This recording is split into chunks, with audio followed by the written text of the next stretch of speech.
Early last night, he's not feeling well. The same for David today. So Bloomquist leads off. And the only other change from last night, John Buck will be behind the plate. That lineup will face Carl Pavano. This will be the 6th time this year the Royals have faced Pavano. Here's the Kia pitching report. Well, he's had 7 to 9 quality starts, so that means he's going to be around the plate. So the Royals has got to get the ball up and work the ball back through the middle to have some success against Carl Pavano tonight. And several hitters have been productive since falling into regular spots in the lineup, including Mitch Meyer, who's taken over as the #2 hitter. And against the Red Sox, he hit .438 in the 4-game series. Royals and the Minnesota Twins. The first pitch is next.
Eighth year as manager of Minnesota. He has won 4 division titles this decade and 3 games back of Detroit with 10 games to go, trying to win their 5th. Here's his batting order presented by M&I Bank. And of course, no Justin Morneau, but Michael Kadire has really picked up the slack, both on offense, where he's hitting .381 since Morneau's injury, and he's played very well at first base. And the Twins will get their first look, at least as a starter this year, of Robinson Tejeda. Here's the Kia scouting report. Right-hander hitting 103, lefties 231. Those are 2 pretty good numbers for a starting pitcher. And he's fooling hitters with his slider at any time in the count. And that slider is more than just a slider. It's got a lot of late break to it, and he throws it right at the same slider, just fastball. He is still pitching exclusively out of the stretch. And a fastball strike to Denard Span, who was hit on the helmet by Randy Williams of the Chicago White Sox on Monday. Early in the game, he came out and then missed the next 2 games. Minnesota had an off day last night, so Span back in there for the first time since. No balls, 2 strikes. Earlier in the year, Denard Span was on the disabled list because of an inner ear infection, which caused some dizziness. And imagine there's some lingering dizziness when you get pounded on the back of the helmet.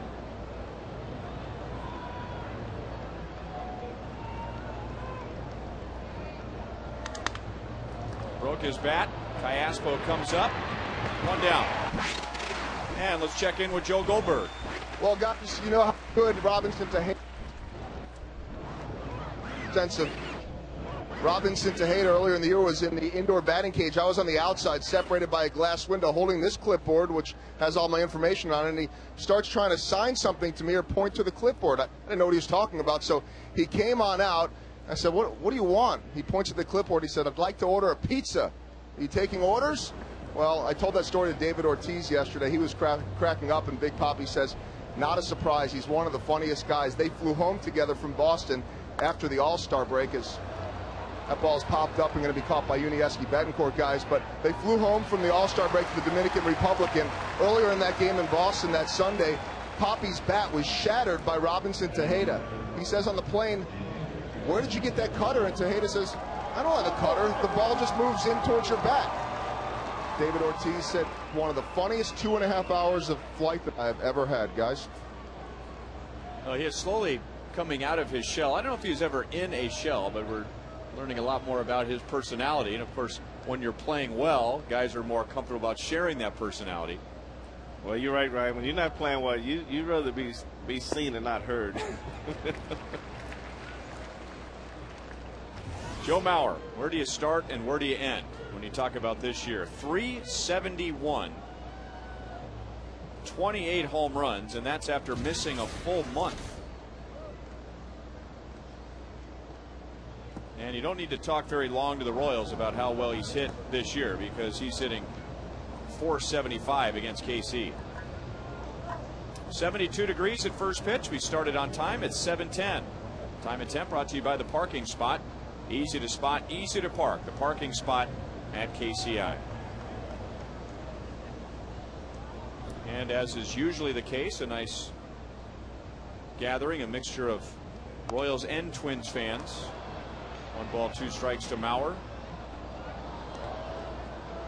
A weekend series, and has been a tradition for many years to make that trip down I-35 and enjoy outdoor baseball, tailgate in the parking lot. Things that through this year baseball fans couldn't do in Minnesota. They'll get a taste of that next year with the brand new ballpark.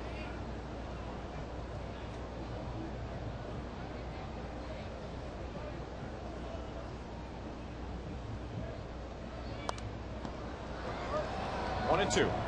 You know, with the new stadium renovations here in Kansas City, a lot of the Twins fans, you know, they go online, they look at it, and everybody talks about it. So they want to, even though they come to see their Twins, they also come to see the ballpark. And I would suspect a lot of Royals fans next year would want to see what the new Twin Stadium looks like and make that trip up I-35 to see the Royals Twins next year. That trip might be a little more appealing at Target Field than inside the Metrodome. Although I think everyone wants to see indoor baseball at least once, and you really only have to see it once. It's not the same at all. And Royals fans might have to wait a little later in the summer before they go up to Minneapolis. It gets a little warmer later up there than it does here in Kansas City.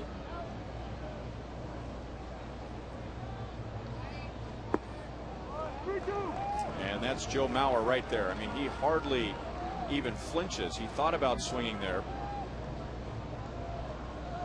He is also working on the best season for a major league catcher ever. Mike Piazza hit .362 back in 1997.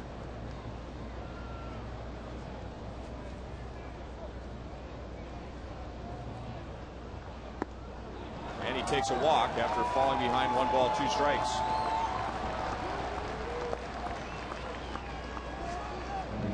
It'll be called Target Field, which is right across the street from Target Center, where the Minnesota Timberwolves play. And Minneapolis is the home of Target stores. This was footage from last month when the Royals were in Minneapolis, and Joel Goldberg and the crew went over to take some shots. They are going to lay down the sod, if they haven't already, so that it is ready for opening day in April. Royals' first road trip next year will take them through Minneapolis. And after the novelty wears off of playing, or in our case broadcasting, in a brand new ballpark with the weather, then we'll see how much we miss the Metrodome. Well, we're going to see if we're going to need little heaters underneath our counter. We were fortunate enough this year we didn't have to use them, so the weather here was very, very nice all summer. 1-1 on Jason Kubel. There's been a series of moves to accommodate Justin Morneau going on the disabled list. Michael Kadire coming in from right field to first, and Kubel, who is typically the DH and every now and then will play in the outfield, he has taken over in right. So the DH spot has opened up. 1 ball, 2 strikes. Excellent changeup.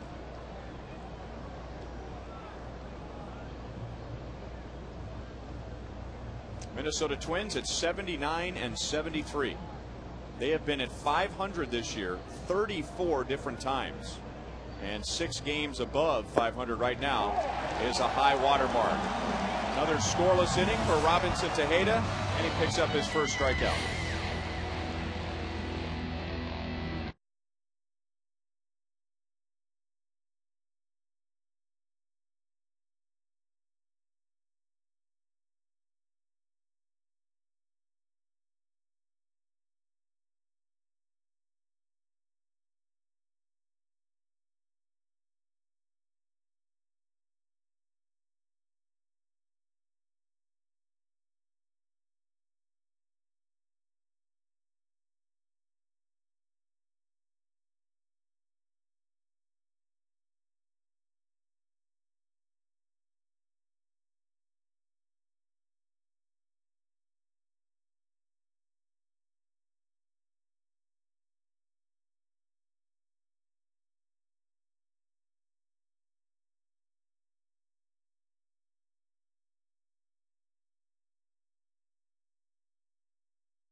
Whether it's Kauffman Stadium or the Metrodome. Of course, the Twins fan sign is a lot bigger than the Royals fan. He's all the way from North Dakota. Royals 13-9 in September. And the Royals have gone 5 consecutive series where they have either won the series or tied the series, and just finished going 2-2 against Boston. Tonight they face Carl Pavano for the 6th time. 6.75 ERA against the Royals. The Royals have hit over 300 against Pavano, and in his career against KC, his ERA is even higher. It's right at 7.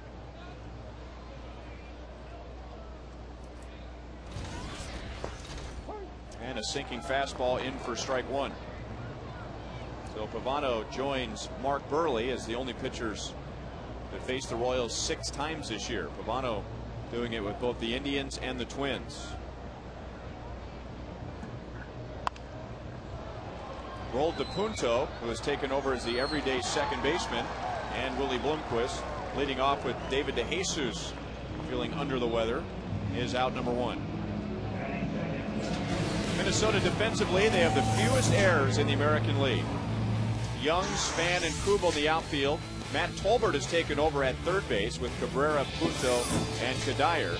And Joe Mauer, who won the Gold Glove last year, is behind the plate. 0-1 to Mitch Meyer. 7 hits in the Boston series and a couple of walks, so on base 9 times.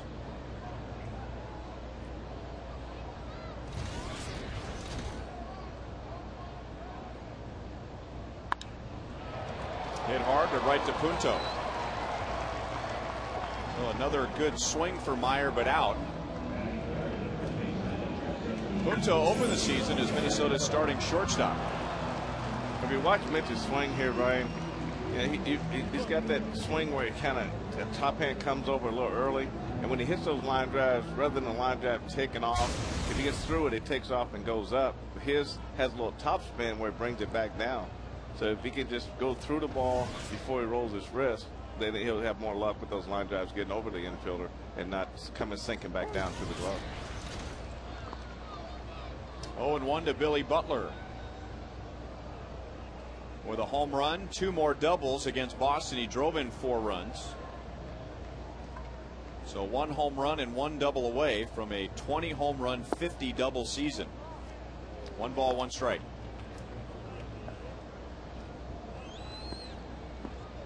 Billy at 301 overall, but at Kauffman Stadium, he has one of the best home batting averages in the league. He's hitting .358. Missed the slider, 1-2.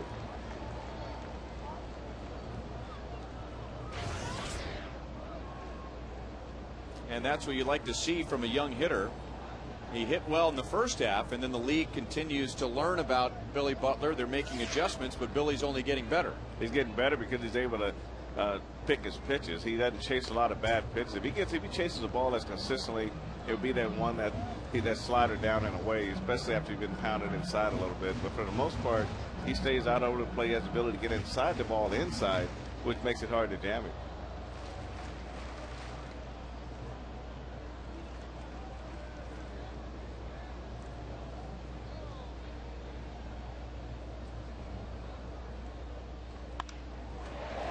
Hits it hard again to the opposite field, and that'll drop in front of Kubel. Hits him on the leg, but bounces forward. Runner at first, 2 outs. Yeah, that's a pretty good example of what I just finished talking about, Billy, on that ball inside. You can see what his ball's inside. So watch how he pulls his hands in and gets through that ball and cuts that ball to right field. Normally, that ball's a ball you try to pull, and most right-handers probably break their bats on that ball, and Kubel's awful lucky that the ball hit him in a solid part of the leg and went forward. I tell you what, though, it doesn't take much when you got one off the kneecap, though. Man, that'll be hurting him the rest of the series. I mean, you can just graze your kneecap on the corner of a chair. I don't know, the worst thing as an infielder can have happen, you call a pickoff play at second base, and you go over there, you go down and make the catch and the tag, and your knee hits the runner's knee. I mean, that is like, that is excruciating pain right there.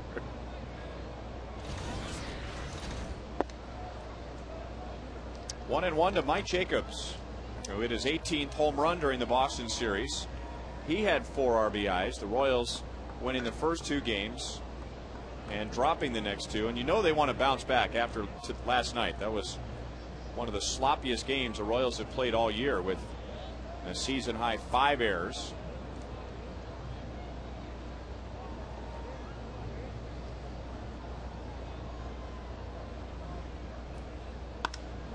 And hit hard into left center field. Well, the Royals with 2 outs hit a couple of opposite field hits.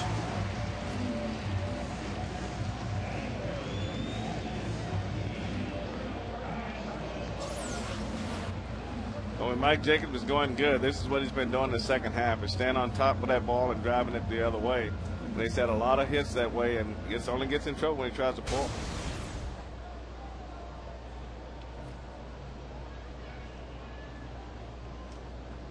And that brings up Alberto Callaspo, who is a .385 career hitter against Pavano.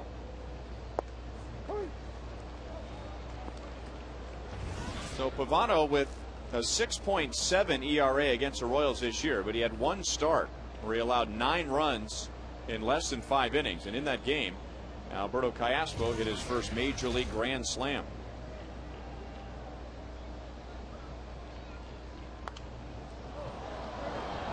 If he could do it again, I don't think he would have swung at that pitch. No. 0-2. Yeah, he normally does have a changeup, but it just got him out front. and got out into the bat. But normally he just basically just wait for his pitch and have that short swing. But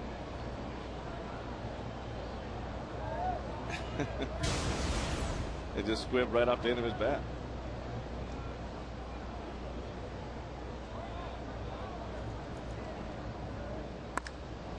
Pitch was down again, and Kubel in right puts it away, and the Royals leave 2 on base in the first inning.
Network, AT&T, your world delivered.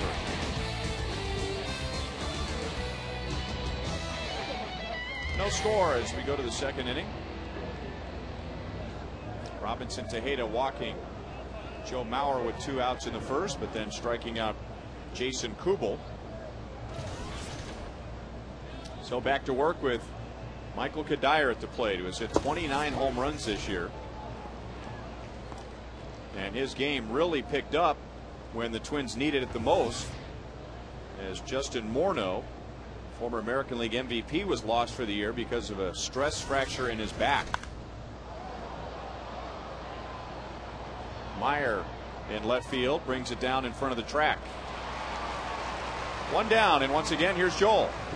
Well, guys, I'm up on the roof at Rivals, and even though this is the last home weekend for the Royals and our last televised broadcast at Kauffman Stadium this year, people can come out here every single Sunday and watch football games during the season. When the Chiefs play at noon, this place opens for brunch at 9 a.m. When the Chiefs play at 3, it opens at noon. They've got all the games from all around the NFL, and most importantly, for all those fantasy football addicts out there, they got free Wi-Fi, because those people that love fantasy football, Ryan, they have to look at every score every single minute on Sundays. So this thing is set up pretty well. Also should point out for everybody, Royals fans, the Hall of Fame is open throughout the offseason as well. A must-see at Kauffman Stadium, guys. Are you speaking from experience? Yeah, and I think I've kicked the addiction after 16 years. I'm in 2 leagues, and I don't know who's on my team. And don't care. Back to you. 0-2 on Delman Young.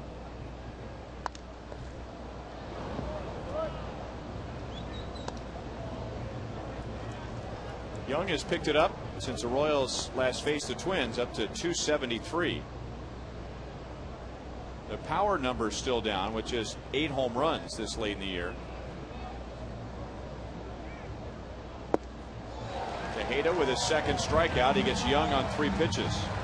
And there's that nasty slider that Frank was talking about. Right? It's definitely nasty, I tell you. He just comes and just really got that late break to it. It's got a real tight spin, which make it look like a fastball. And there's a pitch that Delman Young thought he could pull, but it was just too far away from him. But there's some pitches, Ryan, that just get you to commit early. And when you commit, and then the ball moves, then you're in trouble. And that's what those late breaking sliders will do for you, fastballs with late movement. And now the DH, Jose Morales, who is also a catcher, but he's getting at bats as the DH. As we talked about last inning, Justin Morneau going down. So Kadire playing at first. Kubel has to go out into the field. And Morales has played in 46 games, batting at .354. 0-2. Now, they really like him a lot from both sides of the plate. They think he's going to be a hitter. Doesn't hit for a lot of power, but being able to just get the base hit and spray the ball around, they say he's got real good ability to do that.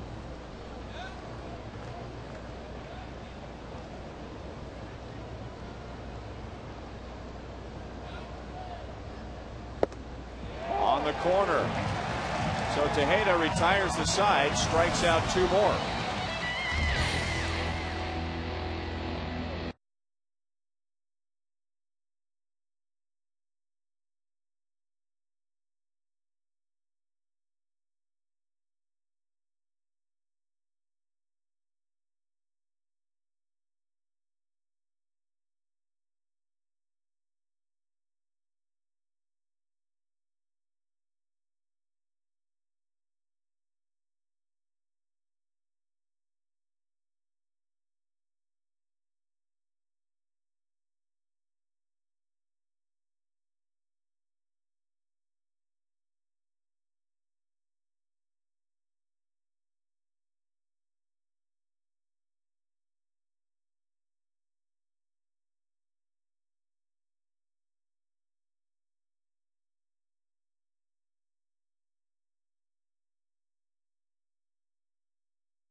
Of tonight's You Call It, presented by Sprint.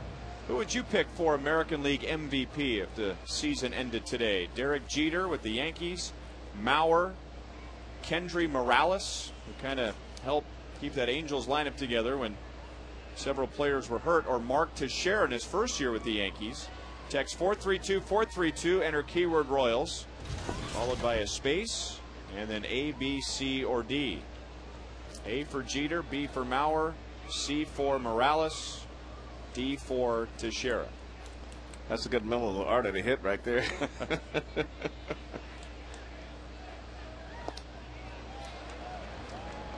1-1 to John Buck.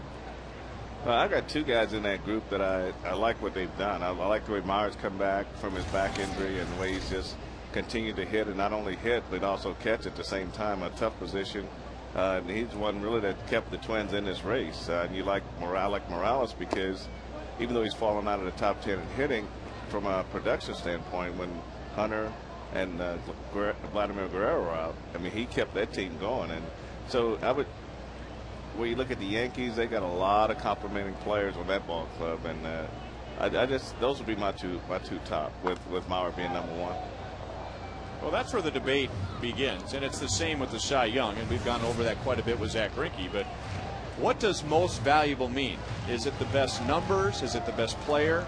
Or is it a guy like Morales where, and maybe it's also the case with Mauer and Teixeira and Jeter, if you were to take that player out of the lineup, who would have the biggest impact? What team would be impacted the most negatively if you took that player out? Another line out for the Royals. So Buck is out, 1 away in the second inning. Well, I think too it goes to the depth of your ball club. How much depth do you have? I mean, if these guys go out, who do you replace them with? Who picks up the slack? So when you lose two of your better hitters, like the Angels lost Hunter and Guerrero, and now here's Morales, who's got to supply the power and the offense. I mean, that's carrying the ball club. And the same with Meyer. When he's out, then who's gonna carry the club when he's out? I mean, if Marneau's hurt, so Meyer continues to go, and the team continues to win. So it's all about how many complementing players you have on your club, and so the Twins are pretty fortunate to have Kubel and Kadire and those guys also hitting, but Meyer's been the most consistent. 2 down as Gordon flies to Span. Well, that's what our viewing audience feels so far. And I was going to add to your point, Frank, that what he's done behind the plate as well, which you touched on. But this has not been a good year for Minnesota on the mound, at least for their standards. They are 11th in the league in ERA, and they've had some pretty significant injuries to their starting rotation. And so that's where you need a little extra leadership on the field. And I think that plays a big part. I mean, the Yankees you always expect the Yankees to have players that are MVP caliber, because they go out and make sure that that's what they spend their money on. But other teams have to go out and I mean, you look at Morales, he came up through the Angels system. You look at Meyer, he came up through the Twins system. So these are guys who you develop for your team, and they're carrying your ball club, and they don't have to go out and look in the free agent market and bring in these big names to try to get it done for you. So I'm kind of partial to that too. 3-0 on Betancourt. We had a rough night last night with a couple of errors, 2 of the 5.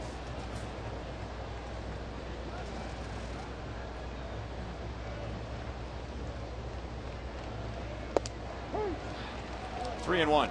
Well, just something to think about, not a statement, but the Yankees have won 97 games. So if you take out Teixeira or Jeter, they're still going to have a pretty good year. Yes. Another hard hit ball. This will drop for a hit. So for the second straight inning with 2 outs and nobody on, a man on for the Royals. Final game of this series will be Zach's final home game this year, 110. And the Royals have announced a Zach pack with tickets $33 or less will be available half price. And the first 10,000 fans receive a Zach t-shirt, Greinke for Cy.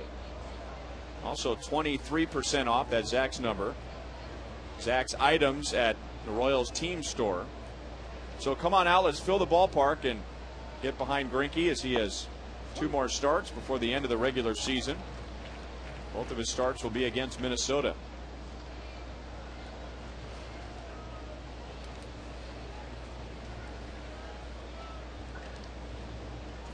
Josh Anderson was a late addition to the lineup. Mark Teahan was supposed to start in right field, but was scratched because of back spasms. So Trey Hillman shifting his lineup around. Willie Bloomquist was going to be in left. He moved to right. Mitch Meyer from center to left. And then Anderson into center. So the Royals without DeJesus and Teahan. A couple of players that missed some time during the road trip and the beginning of this homestand. Betancourt had taken a little jab step towards second base.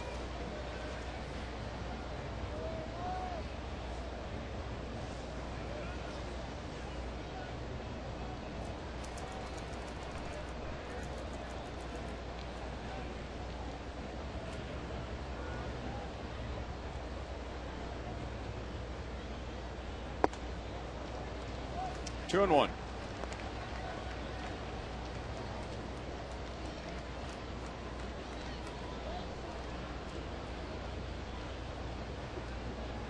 Josh 1 for 5 in the Boston series. Also stole a couple of bases, so he has 22. Second to Willie Bloomquist with 23. Right to Cabrera, and the play is to first to end the inning. 2 in the books, no score.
No score as we go to the third inning. Robinson Tejeda continues to roll along, 2 hitless innings.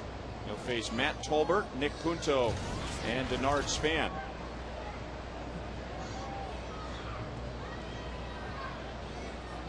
And we are joined in the booth by a very special guest, John Schuerholz, who was the Royals general manager when they won their only world championship in 1985. And what do you think of the new ballpark? Oh, it's spectacular. I was fortunate to have my wife and I, Karen and I, were given a tour by Dean Taylor, my old assistant, now the assistant GM here for the Royals. And what a spectacular job they did in making this already grand ballpark even more beautiful than it was before. It's spectacular. Well, we'll go down the resume here. We'll brag on John a little bit. First general manager to win a World Series in both leagues, doing it with the Braves after the Royals. Right. The Braves had the most wins of any franchise in the 1990s, but to me the most impressive, and this is a record for all sports, 14 consecutive division titles. Now, you're not the full-time GM now. Can you sit back and enjoy everything that you did in Atlanta? I really can. And, of course, I cut my teeth here in Kansas City, and with great players like Frank White standing next to me here, and took a lot of what we had here in Kansas City with me to Atlanta, and we were able to have a lot of success. And those 14 consecutive division championships, as you said, is a remarkable and proud accomplishment for us, and it was a thrill for me to be a part of that. John, how much of that was your players, guys that you drafted, you developed through your system? Did you have a certain criteria for the type of players that you were trying to draft in the draft to come up through the Braves system? Well, Frank, I was, to be really very honest, when I took that job, Bobby Cox was general manager before me and had started that process. And as it was, Bobby and I had the same philosophy of the kind of players we liked having on our team, like we had here in Kansas City, athletic players like yourself and many of the other guys we had on the World Championship team in '85. Bobby went after those players. When I became general manager in 1990, we added to that. We added Belliard and we added Bream. We added Otis Nixon in center field, and we really strengthened the defense. And Terry Pendleton, of course, the MVP in 1991. So we added guys that were athletic but knew how to play the game and were winners, which is what we had here in '85. Now, after the fact and all the success you had in Atlanta, obviously that was a good move. But I've heard from a lot of Royals people who have been with the organization for a long time that you agonized over that decision to leave Kansas City. Well, Karen, my wife and I loved it here. I swore that I would never leave this town. I loved it so much. Loved this organization. Mr. Kaufman was so good to me and to all of us, and gave us all our chances of a lifetime to be successful at the major league level. It's a wonderful place to live, maybe the best place to live in the United States, I think, especially raising children, raising a family.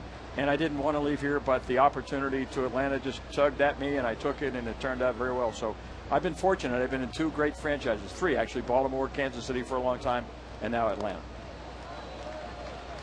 Well, you mentioned Dean is with the Royals now and worked with you in Atlanta, and of course Dayton Moore is our general manager. Did you see that coming? Did you figure someday he would have a job like this? No question. I wasn't surprised at all when clubs started knocking on our door asking for permission to talk to Dayton, and I knew somewhere along the line he was going to get his opportunity. And I was very confident that when he did, he would do things the right way, put the plan in place, have the vision, surround himself with the right people who were with him in that plan development, and eventually have success. And it takes time. You have to be patient. You have to have consistency and perseverance. And if you have that and you have a good plan and good people, you're going to succeed. And I have all the confidence in the world that Dayton will do that. You know, when I look at Bobby Cox, and I go back to '85 when we beat them in the playoffs, you know, you look at that Toronto team and how athletic that team was and how good those teams were and how fortunate we were to go to a 7-game series instead of a 5-game series. And to be able to take that with him to Atlanta and put together the same type of team and have the same kind of success, I mean, that's phenomenal to me. I mean, it's hard to even imagine being able to find those type players on a regular basis for 14 consecutive years to win the division. Well, you're right, Frank, and hats off to the people who looked at building teams that way. When you were playing, and I was just talking to Duke Wathen about this a couple of minutes ago, there were a lot of athletic players on the field with a lot of the clubs that we played, and you had to have that kind of talent all over the place, or you weren't going to be able to compete. Today, it's not quite the same. We don't have quite as many athletes in our great game of baseball as we once had. But in those days, you had to have as many athletes on the field, or you weren't going to win as many games as you needed to be a championship team. And I think a lot of that had to do, too, John, with the fact that you had a lot of AstroTurf teams. And so when you have AstroTurf, you have to build your team a little bit differently. You got to have speed, especially speed. And you got to have guys that can survive on that turf. But when you went to Atlanta, to keep that same philosophy going to grass. I mean, to be able to put together that kind of talent on a regular basis, a lot of that had to be developed through the farm system. Well, it was, but it doesn't take, playing on artificial turf demands an extraordinary amount of physical ability. You played on it. You had to have extraordinary reflexes and quickness in the infield. Outfielder had to cover far more ground and be quicker, and we had those guys playing for us. In Atlanta, I just felt like, the basis of a good club is pitching, solid pitching, and good athletic guys playing defense and being able to score runs, take an extra base, be aggressive on the bases. And we were able to do that for the better part of 15 years and win a lot of championships down there because of it. Smoltz, Glavine, and Maddox. Did that help you sleep at night going into every regular season knowing you could run those guys out there every week? Yes, it did. In fact, when we signed Greg Maddox, which was one of my first free agent signings in Atlanta, we were at first going after Barry Bonds. We were looking to add that big offensive guy. And the more we thought about it, Bobby Cox and I kept talking about it, pitching is what we really ought to build around. We have good pitching now. Let's get more pitching. And we signed, fortunately for us, the best free agent that was available then, and maybe became the best free agent signing of all. Not that I did it, but that we did it, and he became one of the linchpins of our pitching staff, and we won a lot of games with Maddox and Smoltz and Glavine taking the mound 3 out of every 5 games that we played, I promise you that. And a lot of those guys made the pitchers that came up behind them a lot better, too, just watching how they go about their job every day and how they pitch, and it sort of flowed down to some of the other guys that were following those guys up. Well, that's true, and we had those kind of guys here in '85. I mean, the Dennis Leonards and the Paul Splittorfs and those guys that led the way for young Saberhagen to see, okay, Sabes had good stuff and he had good ability, but he watched these professional guys go about their craft and set hitters up and be aggressive and be determined and be winners, and he learned that watching those guys, and that happened with us in Atlanta as well. Chatting with John Scherholtz, former Royals general manager and Braves general manager. His first look at brand new Kauffman Stadium, and it's turned out beautifully, but Kauffman Stadium was so beautiful as it was. Did you cringe a little bit when you heard they were going to be putting seats in the outfield? I know a lot of us did. Well, no, I didn't, because it would be hard to ruin this. This is such a magnificent. In fact, I ran into Ron Gardenhire last night when we arrived at the hotel on the plaza. They were there. The Twins were in town, and Ron said to me, he says, "I've always felt this was the best ballpark before. It's even better now," he said. And I think from what I've seen, and thanks to Dean Taylor's great tour today, I saw every nook and cranny of this place, and it's spectacular. As nice as it was before, it's even better now, and I tip my cap to all those who were involved in this beautiful retrofit. Well, it took us a long time, Ryan and I, to get used to seeing people moving around out there, because we normally don't see it. So, and it really, having all those people out there, it always gave the appearance that the stadium was full. Yeah. And players probably have to get used to seeing that activity, that movement out there in the center field area. But all in all, I think it's a spectacular place. And I loved it in 1973 when we opened it in its first year. And it's even more beautiful now. And I commend everybody who was involved with it. Did you get a chance to see the Hall of Fame?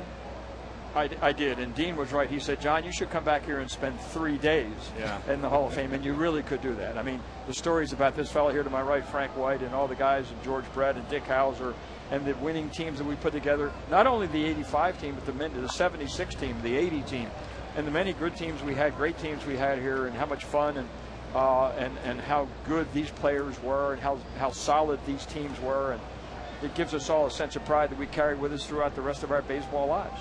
Must feel good for you to see those banners and to walk to the Hall of Fame and realize your place in Royals history. Well, I am very proud. I've been very blessed in my life, as I said a moment ago, to be with 3 great organizations. I cut my teeth with the Orioles, Baltimore Orioles, my hometown team, 66 to 68. Joined the Royals in 69. Had a chance to have magnificent years here, 23 years with the Royals, and then be very, very fortunate to go to Atlanta when we enjoyed the great success that we have. And so my career in baseball has been a dream. Getting away from Buck, who can't find it right away. Now Punto's going to try and score from second, and he will. So a combination of Buck not being able to find the ball, and you could try and bounce the ball behind home plate 1,000 times and not get it to rest on top of the signage board like it did, and Minnesota takes a 1-0 lead. Well, that's typical of Twins baseball, and this is a fastball he just buried down in the ground and went right through Buck's legs, and normally you would look, if you don't feel the ball off your glove, you feel like it's going to be behind you. But it took him, that time that it took him to find this ball, Nick Punto was just hustling right away from second base and never stopped. And it really helps to have that batter waving you around, too. Yeah, that's what was kind of amazing about that one. The ball goes through Don's legs, and maybe he thought it hit off the umpire and went left and right, but he really had a hard time finding that ball after it went through his legs. So you see this, see how it hits right at the edge of the grass, and then it goes back, it's the umpire on the foot. But usually if it goes by you, you know you didn't touch it. It's got to be straight behind you somewhere, though, and then the pitcher's got to be pointing back to try to get him geared in that direction also. And as it worked out, that was an expensive wild pitch as Cabrera is out. John Sherholtz, good to see you. Thanks, Ryan. Sharing some of the memories. Thanks. John, thank you very Frank, much. nice Good to to see be you, with too. you. Thank you.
He is the only living Negro Baseball League umpire, and he used his love for the game to help begin the Negro League's Baseball Museum and preserve an important part of baseball, especially here in Kansas City. A familiar face not only in town but here at Kauffman Stadium, and enjoying the game from the Buck O'Neil legacy seat.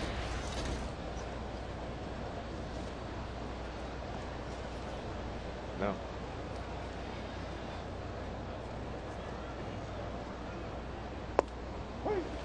No balls, 2 strikes on Willie Bloomquist.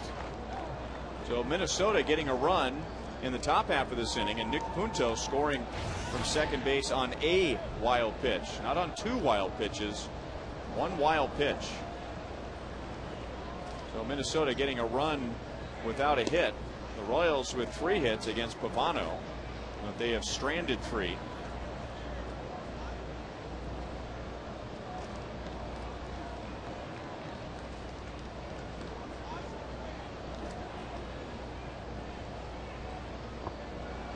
And Pavano strikes out his first.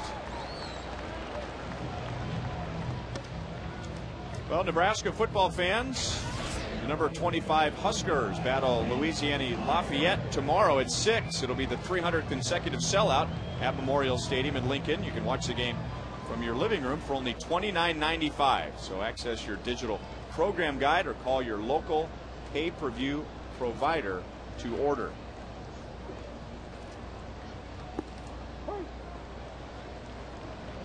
Oh, and 1 on Mitch Meyer, who lined out to second base in the first inning. I'm always glad when you read that promo. Well, after reading it for the first time, at least now when I'm reading it, I know it's coming. Pay-per-view provider.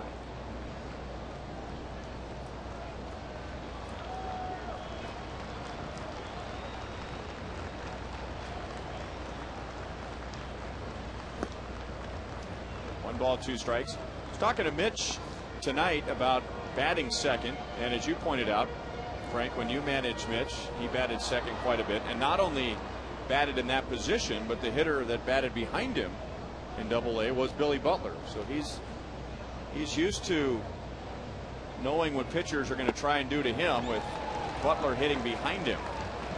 With nobody on base, Pavano goes with the breaking ball, and he has struck out back-to-back hitters in the third. And with Mitch's ability to pull the ball, you're always trying to give yourself a chance to have a first and third, or with Billy coming up in the first inning every night. And I was really kind of blessed managing in Double-A those 3 years. I had two right-handed hitters win batting titles for me, Justin Huber being one and Billy Butler the other. Drilled to deep center field. Span all the way back, just over the wall. 20 home runs for Billy Butler, and the game is tied at 1.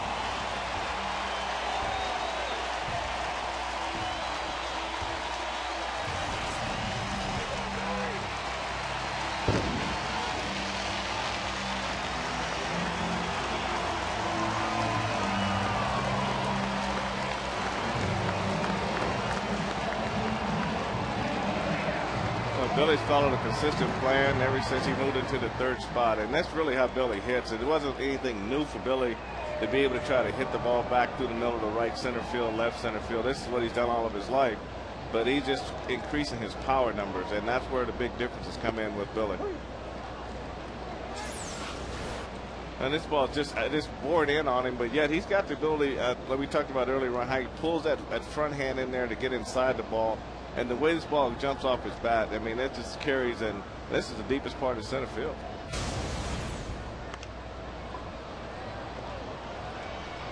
Jacobs to Tolbert, and the inning is over. 3 straight innings with 2 outs, nobody on. The Royals get a hit. This one results in a run.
And we saw 2 grown men falling over themselves, hoping for a souvenir, but the ball ended up where it should have, and that is in the glove of a kid. After Billy's home run, look at these 2 guys knocking things over, and look, that's why you bring your glove to the ballpark. He still doesn't realize what he's done. He's being prompted to get happy.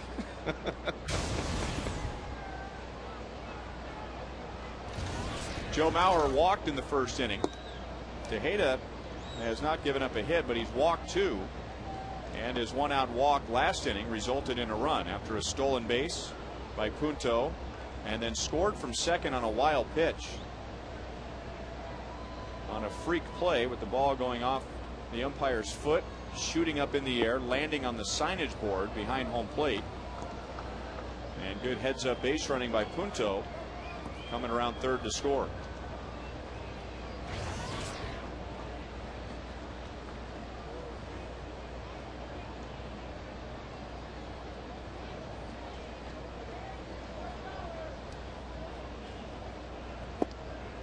Two balls, one strike. So Mauer hitting at .371 with the walk.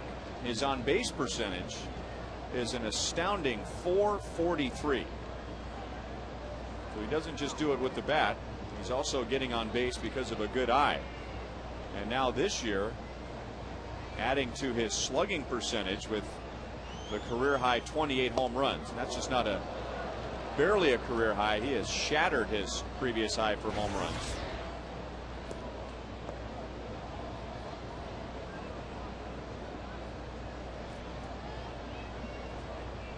You are really stretching if you wanted to knock Joe Mauer for all the things that he does, but there were some who felt, as big as he is, and he is a big man, that he should hit for more power. And he never had more than 13 home runs coming into this year. And so he has answered those critics with 28, and he's on base yet again. So Tejeda throwing the ball well, but he's been hurt by 3 walks. He has 3 strikeouts. He's gotten his fastball up to 96 compared to Carl Pavano's 93 in tonight's Roadrunner Turbo speed pitch comparison. Remember, you can double your speed with Roadrunner Turbo from Time Warner Cable.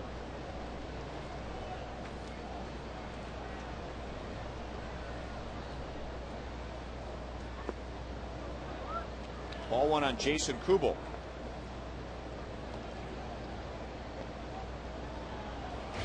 Out on a strikeout looking in the first inning. Having another career year. Last year was Jason Kubel's career year, but he has improved his average, his home runs, his doubles, and his RBIs this year. 1-1.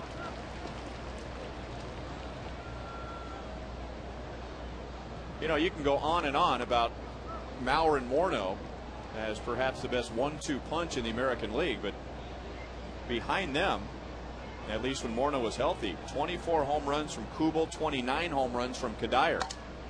Broken bat off of Tejeda's glove. Still time for a double play, and that's 1-6-3.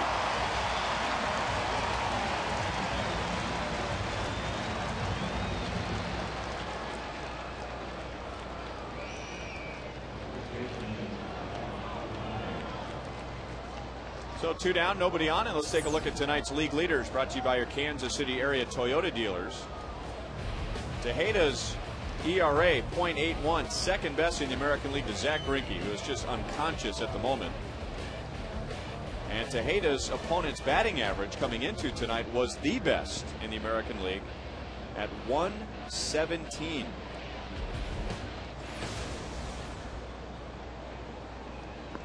So he's given up a run tonight.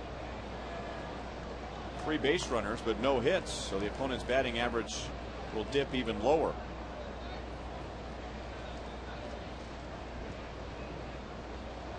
Michael Kadire flied out to left field in the second inning.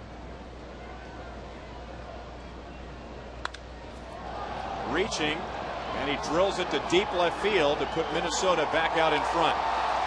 Kadire hits his 30th and his 6th against the Royals this year.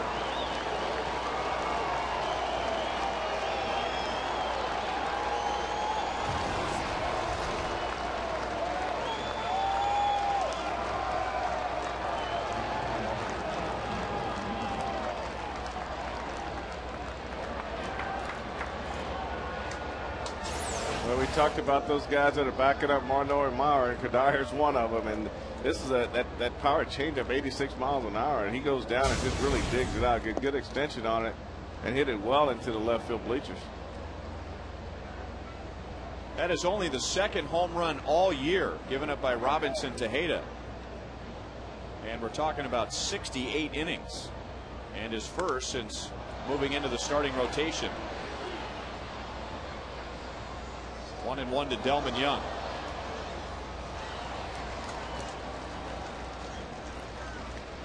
So the double play is a big play after the leadoff walk to Maurer and getting 2 outs on the ground ball from Kubel.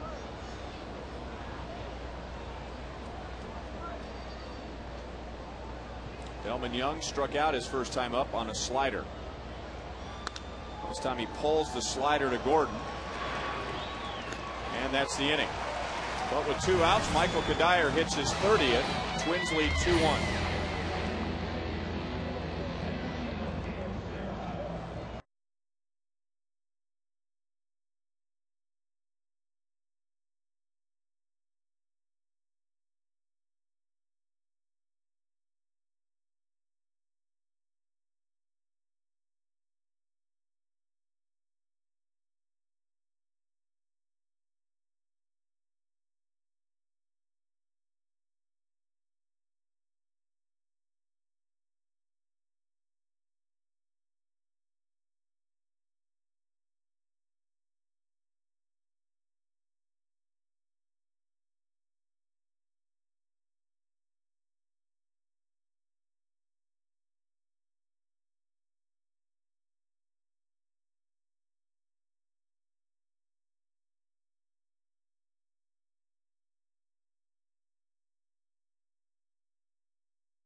Tonight is Futures Night. Royals fans getting a glimpse at Royals minor league pitchers and players of the year. Tomorrow, fans can win great prizes, and the first 20,000 fans receive a Hall of Fame George Brett figurine. And then on Sunday, one lucky fan will win the chance to be treated like royalty in 2010. Only 2 more home games to go. Royals finish up on the road at New York and Minnesota. Alberto Callaspo swings at the first pitch from Carl Pavano.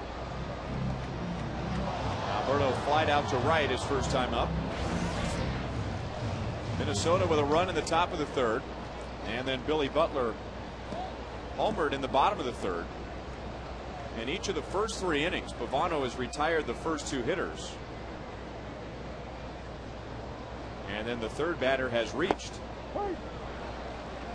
Royals got a couple of 2-out singles in the first, 1 2-out single in the second, and then Butler's 2-out home run in the 3rd. Billy with his 20th of the year. A little half swing, and Callaspo punches it into left field.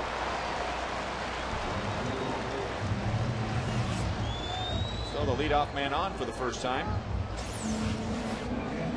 This is still running fastball. Ryan just trying to, he threw one at him and had to come back and catch the inside corner. Threw this one toward the middle of the plate, and Castle stayed down. And he's kind of been on that pitch. He's been tracking that pitch. The first at bat, he went way down there and fouled a couple off, but he was able to keep that one fair.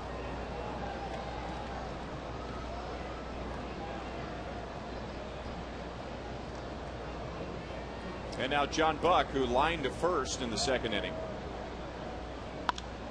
Now he lines to left. So a good start. Callaspo with a wide turn, but he'll hold.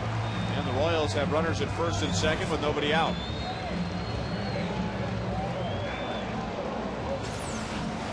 Now John Buck first pitch hitting. Now this is a perfect pitch for John Buck. He goes down underneath his swing around knee high, middle end, and that's right into his swing plane there. Did a good job of getting through that ball and hitting the line drive to left field.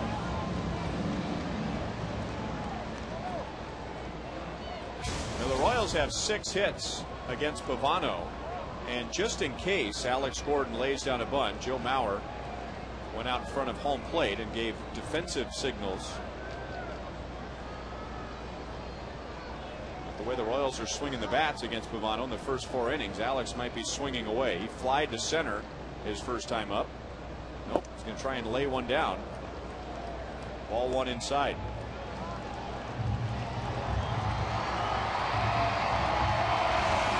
Alex with 4 RBIs in the Boston series.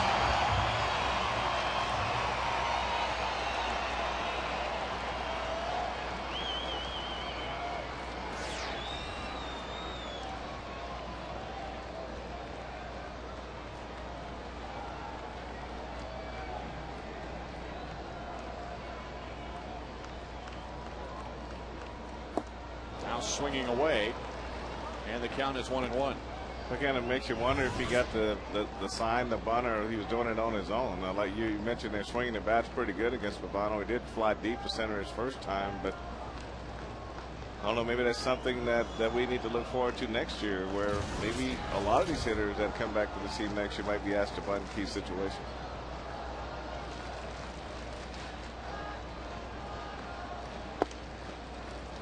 Two balls, 1 strike. Well, the Royals have had a good month of September on offense. For most of the summer, struggling on offense, and Trey Hillman very rarely asks for the sacrifice bunt, so he allowed several hitters to swing away and play for the big inning.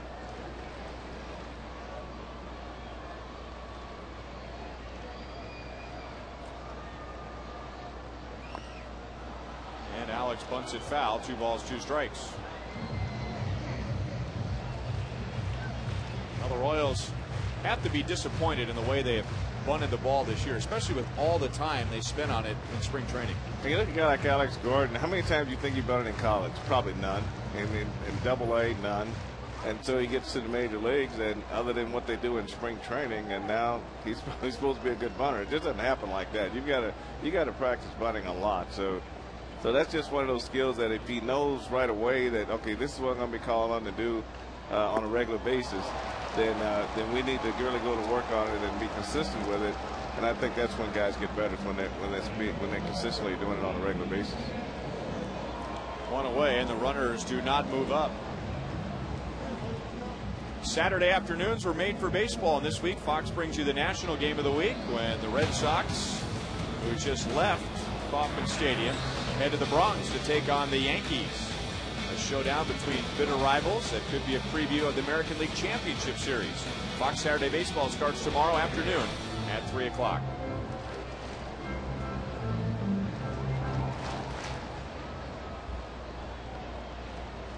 Six to 1 Yankees in the bottom of the 5th inning. The Red Sox were playing very well when they arrived at Kauffman Stadium. They had won 9 of 10 and thought they had a chance to catch the Yankees, but after splitting with the Royals, Boston going into New York 5.5 back, so very unlikely that they will pass New York, and now they're down by 4 runs. Betancourt single to right in the 2nd inning.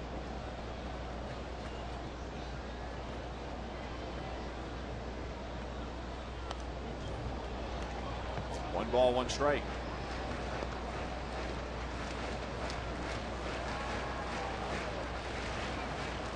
Pavano doesn't have great numbers. His earned run average into tonight 4.8. He allows a 291 opponent's batting average, but what he has done very well at this year, both with the Indians and the Twins, is limit damage. He will give up runs, he will give up hits, but doesn't very often let the game or an inning get away from him. And I think that's the important thing when you're talking about a pitcher. A pitcher is a guy that can actually pitch.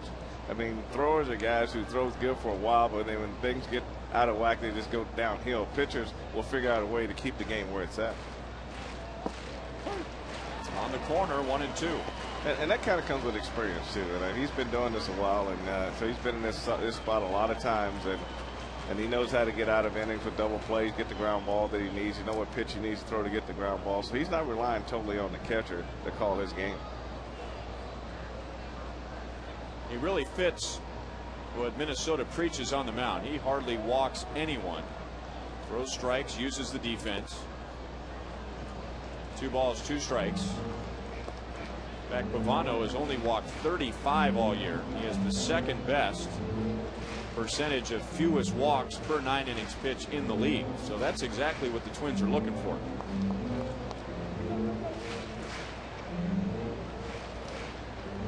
Even going back to the days before Ron Gardenhire was the manager of the Twins, when he was third base coach for Tom Kelly, Minnesota always preached pitching and defense.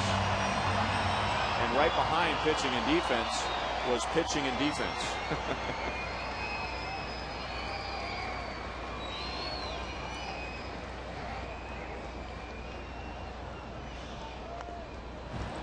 Still 2-2.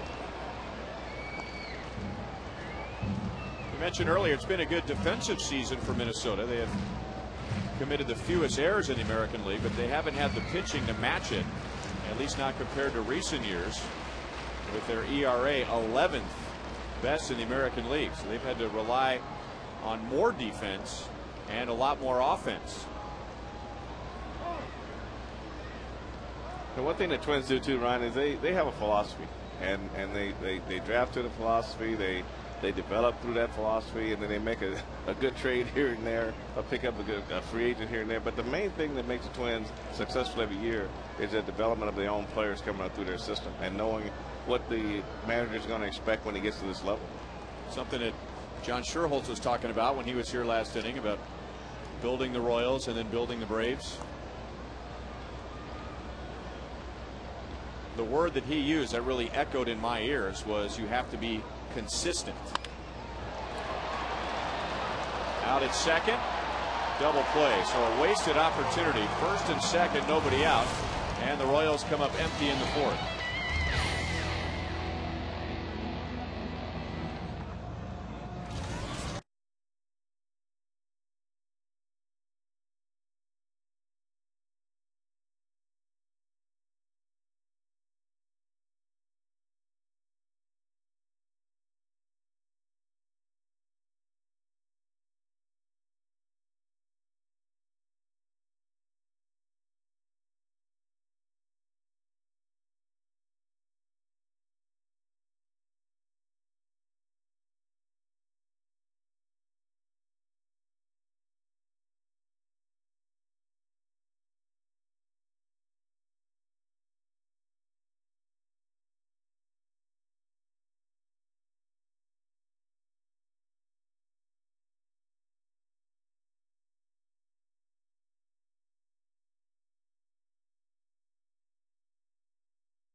Been hurt by a walk and a wild pitch, but other than that, he's only given up one hit. Yeah, he's been effectively wild, as they say, but he's really helped keeping the Royals right there, giving them an opportunity. The Royals haven't been able to capitalize on their base runners to this point. Right now, the difference in the game is a Michael Kadire home run in the top of the fourth inning.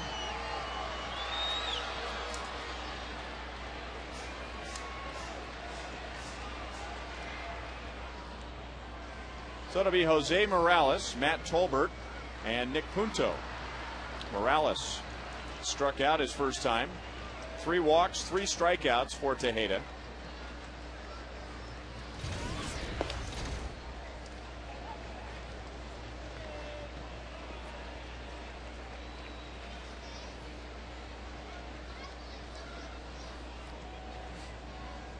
Morales, as we mentioned earlier, getting some at-bats at designated hitter with all the shifting to accommodate Justin Morneau on the DH, or on the disabled list.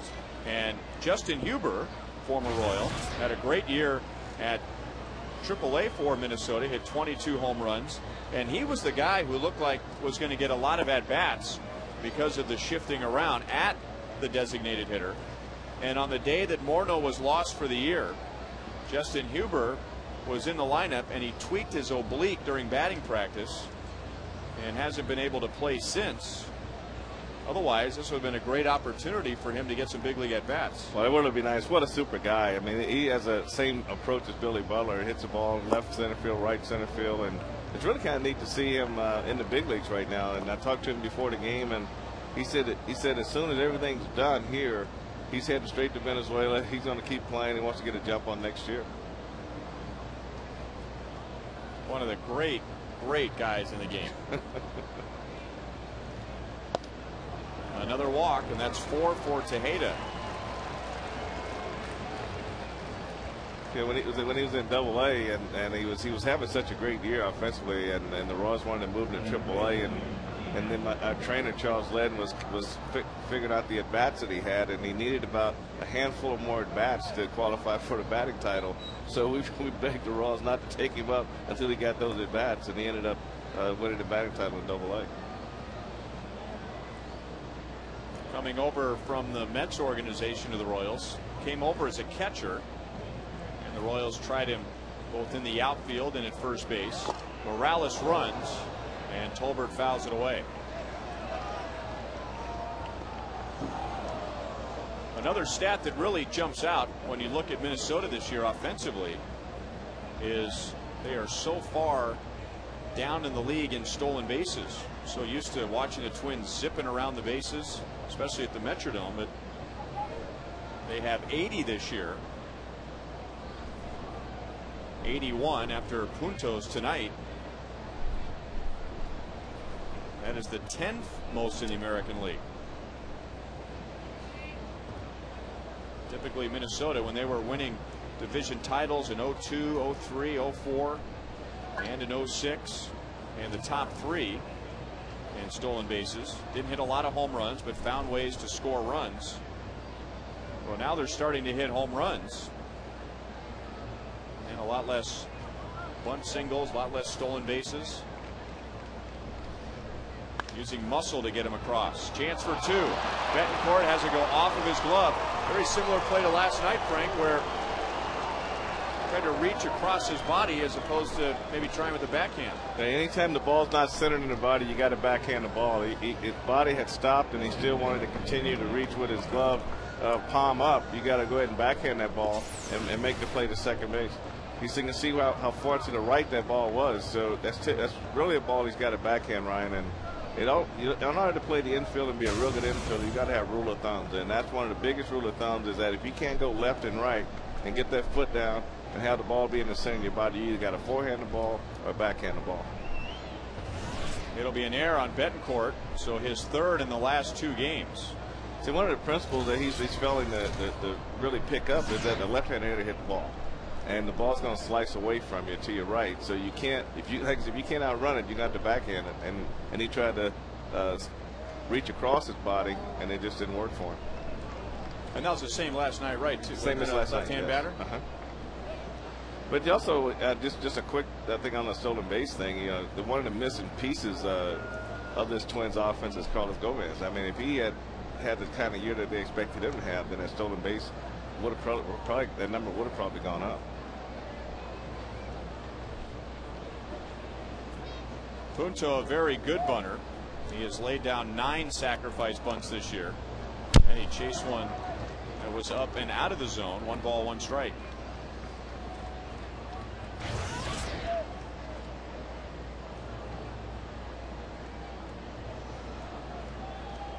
Carlos Gomez last year, in his first year with the Twins, and the Royals were in Minnesota very early. I mean, he was the talk of the division, laying down bunts, running down balls in the outfield. He had a great arm. He had a little bit of power. I mean, he looked like he was going to be a superstar, and it was going to happen pretty soon. But now he's struggling just to get some playing time. Punto gets the bunt down. Gordon throws him out. And moving up, Morales to 3rd. And Tolbert to 2nd.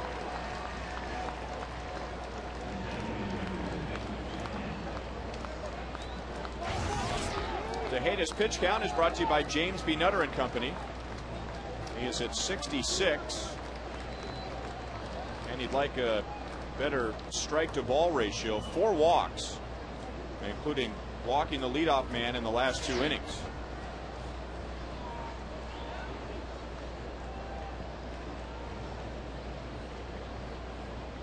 And now Denard Span, and the Royals will bring the infield in. Span is grounded out, flied out. 1 ball, no strikes. One of the biggest differences in Denard Span that I've noticed that he waits a long time. He has very little movement at the plate. He waits a long time, recognizes the pitch, and doesn't really try to do too much. Just try to hit line drives and hard ground ball.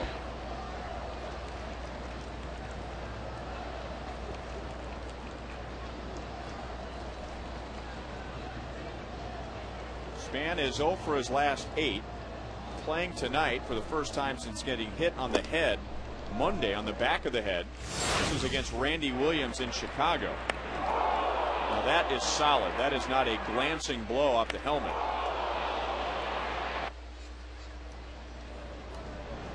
So he came out of the game there. That was early in the game, and then missed Tuesday, Wednesday, and Minnesota was off last night.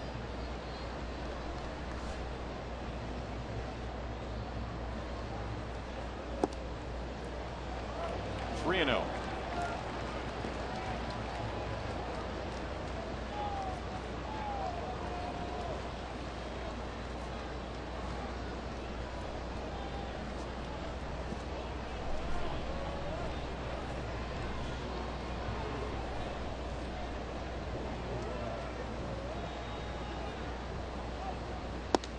A 4-pitch walk, and they're loaded up for Orlando Cabrera. 5 walks for Tejeda in less than 5 innings.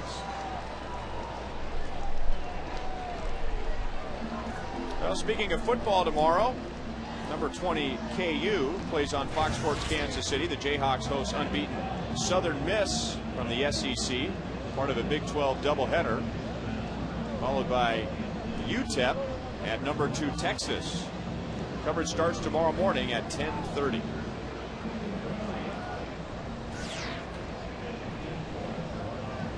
Well, you know, looking back on Tejeda's starts this year, his first one was against the Angels. That's a very good offense, a balanced offense of power and speed. Then the Tigers, who have some power, but remember you pointed out when we were in Detroit, there are a lot of low batting averages, and Chicago is not playing well. This is more of a pesky type lineup that works long counts and fouls away a lot of 2-strike pitches. But teams that make you throw a lot of actual strikes will wear you down after a while when you're trying to pitch off the corners. That was one of the things that David Ortiz said about the Boston Red Sox, how they see a lot of pitches, and it's usually that third time around or going through that second time around they start to figure things out. So the pitcher knows they have to make actual strikes to get hitters out, and if you don't like to throw actual strikes, your pitch count's going to go up higher. Cabrera has popped out and hit a soft liner, 0 for 2. Line into right field. Morales scores, and holding at third is Tolbert. So it's 3-1 Minnesota. Cabrera drives in his 67th.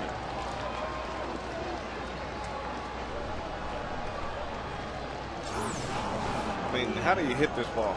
I mean, this is 94 miles an hour down and on the outer half, and Cabrera stays with it and hits the line drive to right field. That's a good piece of hitting right there. And when I look at that swing, it reminds me of the extra inning game that the Twins and Royals played here last month. Remember, that was the game where Brian Pena hit the home run in the bottom of the 9th off of Joe Nathan. And I think Cabrera did the same thing. Poked one down into the right field corner. I want to say it got past Willie Bloomquist. Similar type pitch down and away. And now all Tejeda has to do is face Joe Mauer with the bases loaded, 1 out. But he's walked him twice, and that means he doesn't really want to throw the ball over the plate, but he's not going to chase that ball off the plate. So you got to make him hit your pitch, but you got to throw him a strike.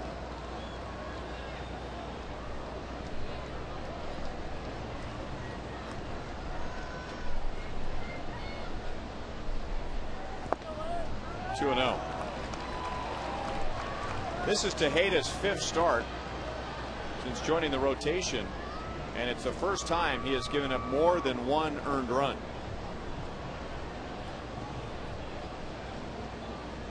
All told, before tonight, he had gone 22 in the 3rd innings and given up only 2 earned runs.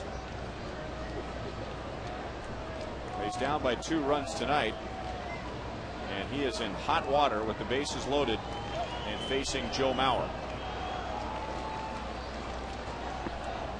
3-0.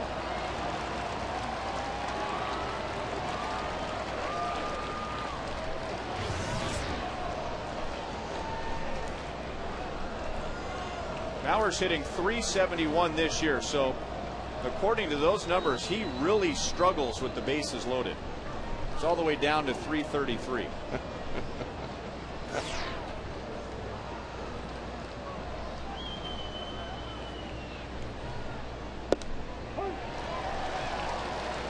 Three and one.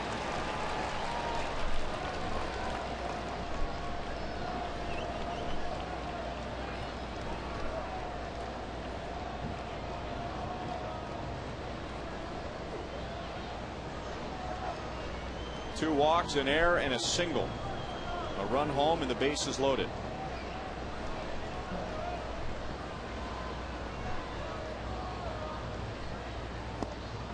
Another walk. 6 given up by Tejeda. 3 to Mauer. And that forces in Tolbert and makes it 4-1.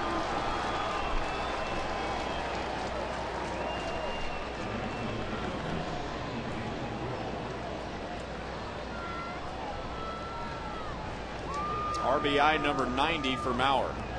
And Juan Cruz, who's been out for a while on the disabled list, warming up out in right field.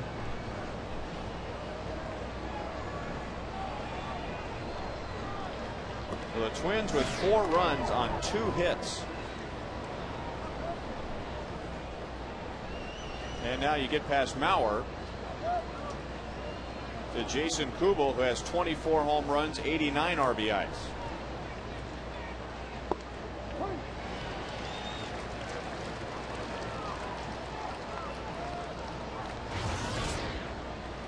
Kubel has a grand slam this year. That was back in April. It helped him complete the cycle. It was a game-winning grand slam against the Angels. So you talk about dramatic. Down to your last at bat trying to hit for the cycle, and you need a home run. And you do it with the bases loaded to put your team in front late in the game.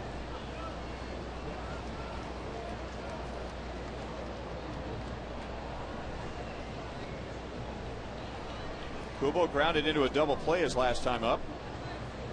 Tejeda struck him out in the 1st inning. John Buck just saved a run. You have a sense that Tejeda doesn't really trust his fastball here. I mean, the fastball is definitely his best pitch, regardless of all these other pitches that he throws. And the best out the best chance of an out is going to be maybe a sinker to try to get you a ground ball double play. But with he's resorted to throwing off speed way out of the zone. So he just puts himself in a situation where the hitter is going to know something's got to be coming. The bases are loaded. You got to throw a fastball here at some point.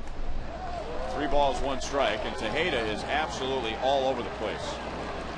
It'd be one thing if he was just missing the one part of the plate, maybe a small mechanical adjustment, but he's missing way down, way up. Well, he's leaving a lot of balls short, and when you leave a lot of balls short, that means you're not really getting out and getting extended toward the plate. It means you're throwing pretty much straight up and down. Missed badly again, so that's his 2nd run that has been forced in with a walk. And Tejeda, with 7 walks in less than 5 innings, has thrown his last pitch. So Juan Cruz is back from the DL, and he will inherit 3 runners.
the last two with the bases loaded.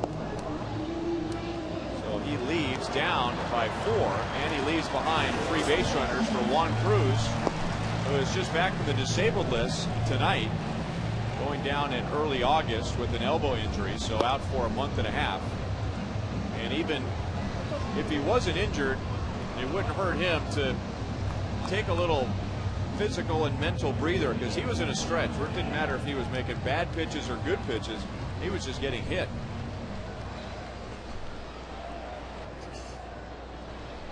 But you're right, Ryan. He just didn't have command of anything. Everything he threw up there was getting hit pretty hard too. When he wasn't, then it wasn't getting hit. They were walking. So he just was. It became a confidence thing, I think, at some point.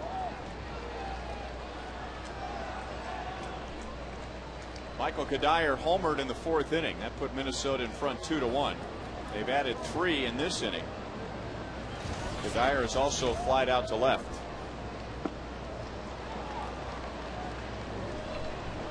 Well, right after we watched Robinson Tejeda trying to fool the hitters with a lot of changeups and sliders, Juan Cruz throws a first pitch slider. I don't know if that crossed up John Buck, but he called for time right away, and now has a lot to say to Cruz before the next pitch. Well, he hasn't been out there in a while, and I'm sure they haven't had a chance to go over the signs. He probably hasn't seen signs in a while, so it's good that he goes out and checks with him. A lot of times they do it right when he comes out of the bullpen. The catcher goes out to the mound and say, "This is what we're going to do," and then they get back behind the plate. You don't have that confusion. Buck has been doing a lot of that tonight.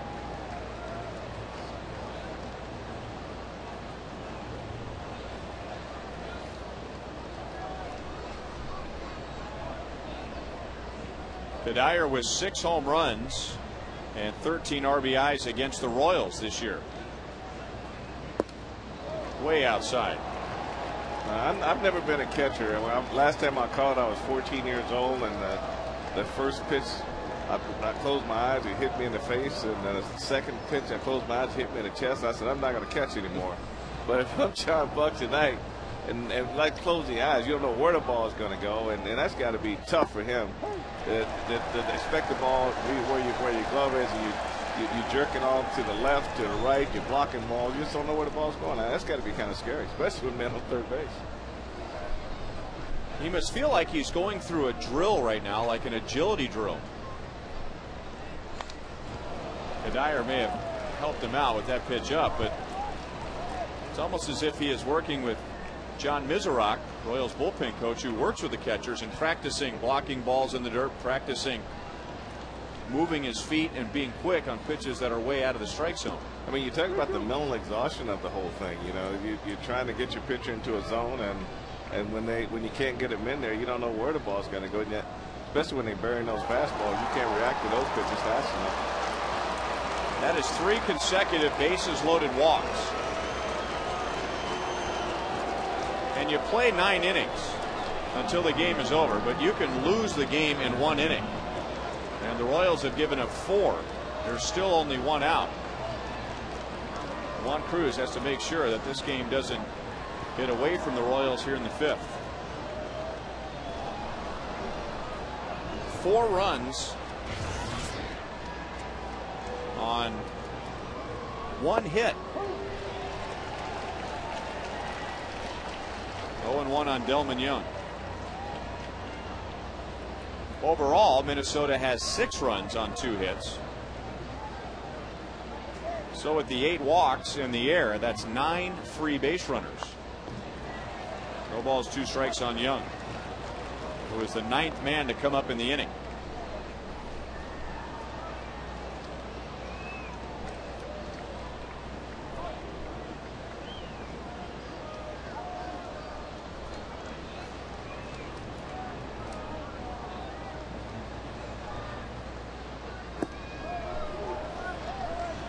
The inning began with the worst set of circumstances, a leadoff walk followed by an error. And then a sac bunt, another walk, a single, and now 3 more walks in a row. The error on Betancourt.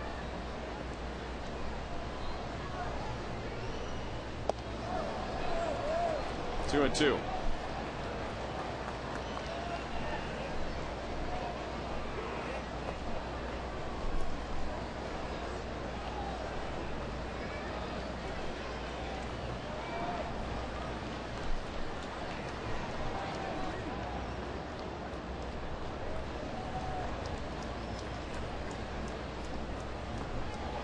Delman Young helping out Juan Cruz for the second out.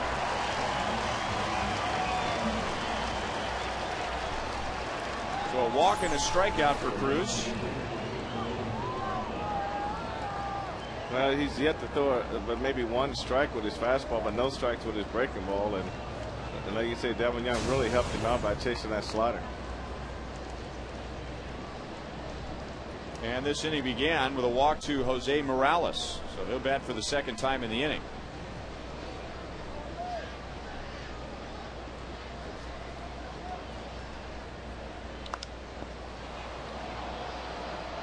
Had a play off to the left field side.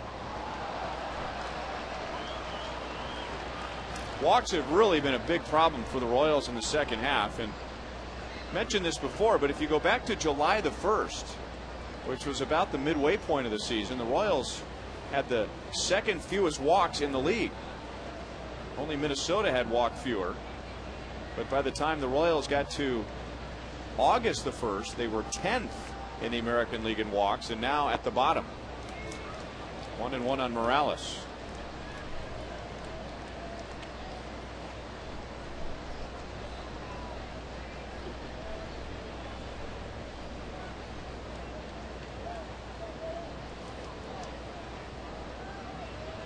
Mauer, Kubel, and Kadire have all walked with the bases loaded in this inning.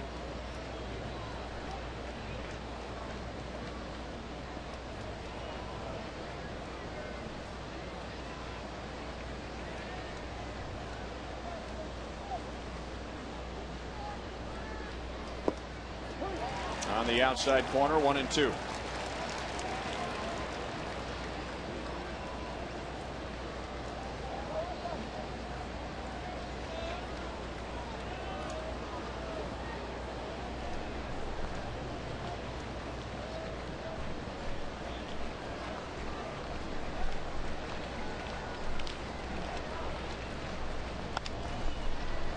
To Callaspo.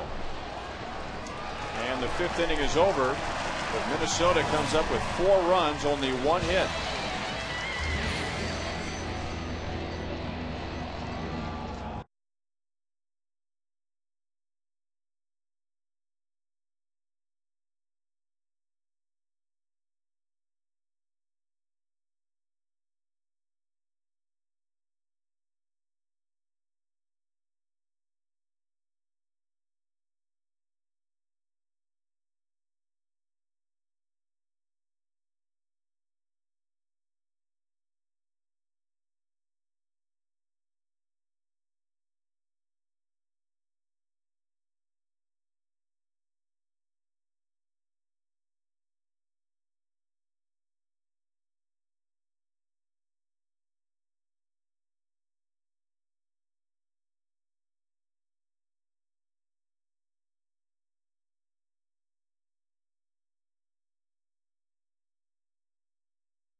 Panera Bread, where every detail matters.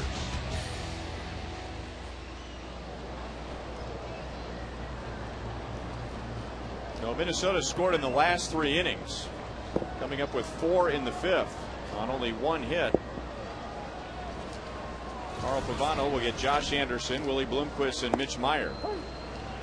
The Royals run coming on Billy Butler's 20th home run of the year in the 3rd inning.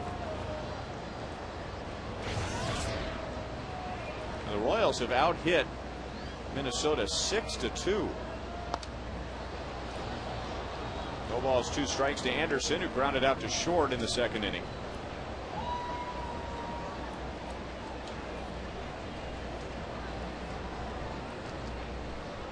Second straight series for the Royals here, where they're getting a hot team. Minnesota's won 9 of its last 10, and they're coming off a sweep of the White Sox in Chicago. The Twins scoring 23 runs in the 3 games. They're at a season high 6 games above 500.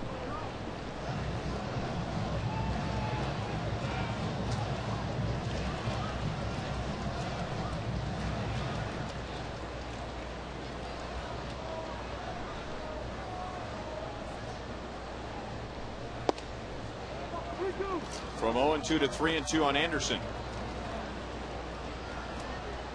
who should expect a strike here, as Pavano has only walked 35 this year, and that's in 187 innings. Line to left center. Span won't get there. Anderson will try for 2, and he's in with a double.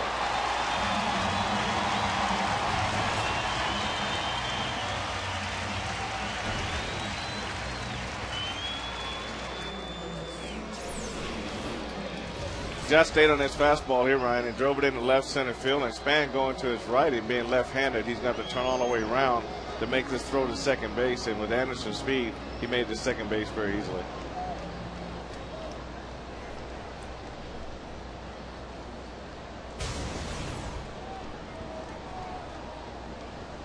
Last inning, the Royals had a great opportunity with runners at first and second and nobody out, as Bloomquist hits it to right field. That'll advance Anderson. No runner at third, 1 out. Pavano able to come back and get Gordon and Betancourt to get out of the 4th. Here's this week's Clutch Play of the Week, brought to you by Amco AA MCO. 2 starts ago, Zach Greinke hit on the elbow by this line drive from Miguel Cabrera. That was in the 4th inning. He got through 5, and then with his normal 4 days rest, came back against the Red Sox on Tuesday and pitched 6 shutout innings, winning his 15th of the year. He will pitch on Sunday in this series against Minnesota.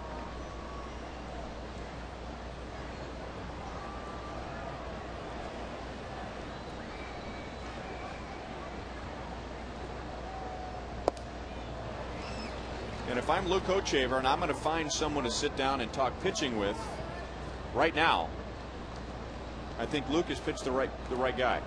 Oh, I mean, where else are you going to find a better one? I mean, Zach Greinke is the best guy to talk to in any dugout about pitching right now. But when you're struggling as a pitcher, and you look, you say, well, you go to Zach, say, what do you think I'm doing wrong? Just tell me what do you think I need to do.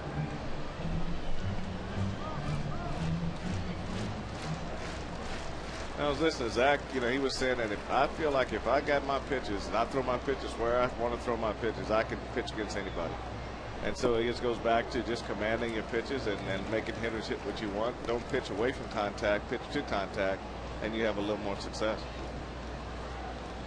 Now, the best in the game obviously have very good natural ability, but it also seems like the best in the game have the simplest approaches. The simplest approaches, and when they go on the mound, they're not always tinkering. They're not trying to make any type of adjustment mechanically. They're already mechanically sound. It's just a matter of whether or not they hit their spots, and most times they do. I had a chance to visit with Joe Mauer before the game tonight, and I prefaced my question by saying I apologize for asking you a hitting question because I'm sure you get 100 every day. And he is one of the nicest guys in the game. I mean, if you didn't know any better, you'd think he was just called up from the minor leagues yesterday. But I said, what have you been able to do in the big leagues that you're also able to do in high school with the way hitting has become so scientific? And he said, he's kind of shrugged his shoulders and said, I don't know, just have good balance and find a good pitch to hit. And it was like a statement with a question mark at the end. But I mean, it was like, okay, good balance, find a good pitch to hit. Now you have to have a good swing, you have to have a good eye, but He's not talking about his front shoulder. He's not talking about his stride. He's not talking about his hands. He's not talking about scouting reports. Have a good balance and find a good pitch to hit. And he's really patient, too. He doesn't chase, and that kind of goes back with having good balance. And they say that's one of the things that Billy Butler has at the plate is that good balance, and he's able to see the ball a little longer and be able to react to it and still drive the ball the opposite way.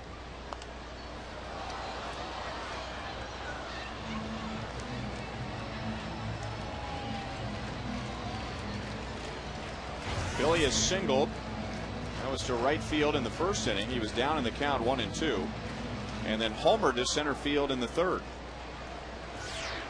So he's hit 20 home runs. Now he's one double away from 50. And he's moving up on 90 RBIs with 88. Meyer runs, and Mauer blocks it in the dirt. So no chance for a ground ball and a double play. That's what helped the Twins get out of the fourth inning. And it's 2-1 to Butler.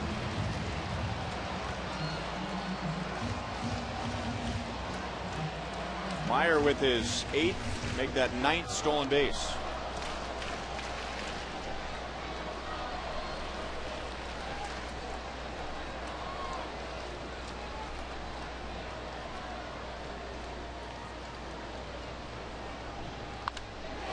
Deep left field. Stay fair. It is.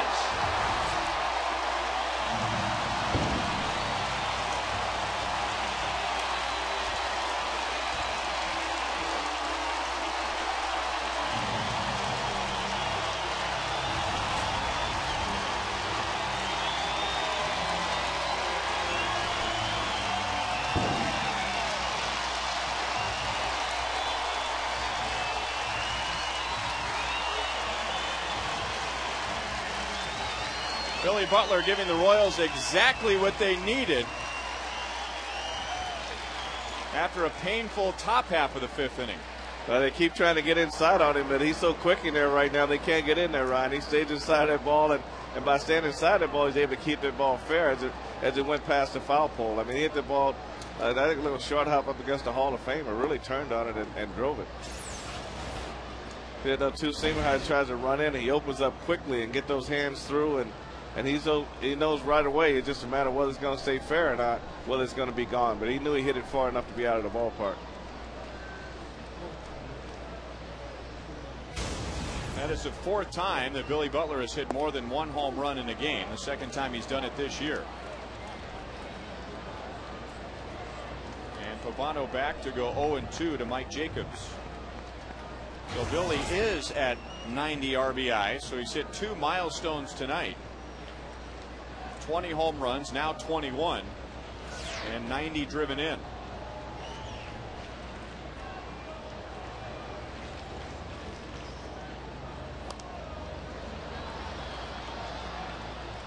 Jacobs has singled and grounded out to third.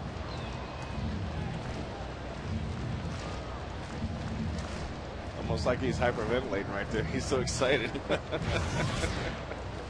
Well, he's done it all year, but at times, I'm guessing you feel like a kid. You can't help but get caught up in the moment. Oh, that's exciting. I mean, you hit a 3-run homer to bring that crowd to their feet and get your team back in the ball game.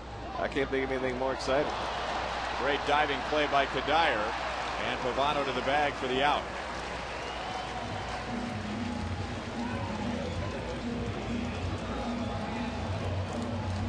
Well, you can secure your seats for the 2010 season early. Become a season ticket holder. Many packages are available, and season ticket holders have the lowest ticket prices, up to 30% off the regular box office prices. For more information, contact the Royals season ticket sales department at 816-504-4040 or at seasonsales@royals.com.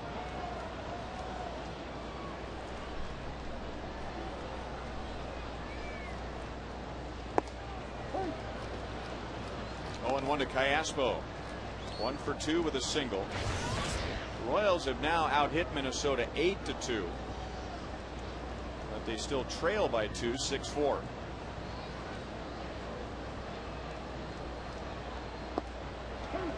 No balls, 2 strikes. That was the count on Cayaspo in the 4th.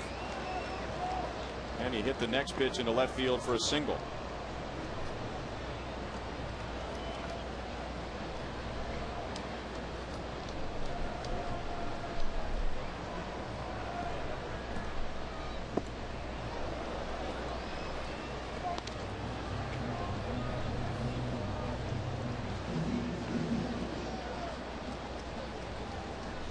So 21 home runs, 90 RBIs for Butler, and his average continues to rise. He is at 305 at the moment, which ties a season high for him. And there's quite a debate. Is Billy going to develop into a 40 home run hitter, 120 RBIs, or will he be an annual 50 double slash 323 hit 330 hitter every year? Well, I know the 20 is there. I mean, the one thing that he started to do now that he didn't do early was now he's turning on fastballs and pulling fastballs where normally he would hit the fastball in the center of the field. So I think that 25 to 30 is not out of the norm. I hate to go past that until he gets there. Well, right now he is at 21. He's hit 2 tonight. This was huge in this inning, a 3-run shot to make it a 2-run game.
Butler with 2 home runs. This was his first home run to straightaway center field back in the 3rd inning off of Carl Pavano, his 20th with nobody on, and then a 3-run shot in the 5th. Coors Light Freeze Cam brought to you by Cross Brewed Coors Light, the world's most refreshing beer. And now it's up to Juan Cruz to throw some strikes and get some outs. Minnesota got 4 in the 5th. On only 1 hit. There were 5 walks in the inning and a walk.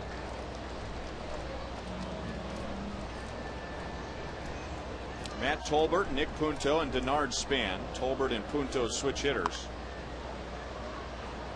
No balls, 2 strikes.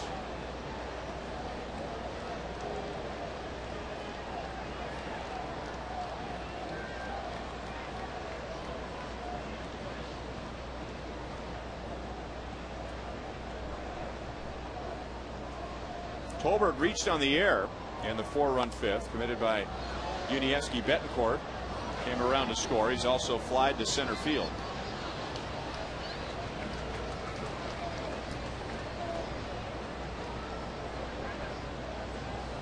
Tolbert has taken over as Minnesota's everyday third baseman with Joe Crede back on the disabled list and having another operation on his back. Just missed the outside. Juan Cruz was walking off the mound. I hope he wasn't headed to the dugout, because as far as I remember, you have to get 3 outs to get out of the inning.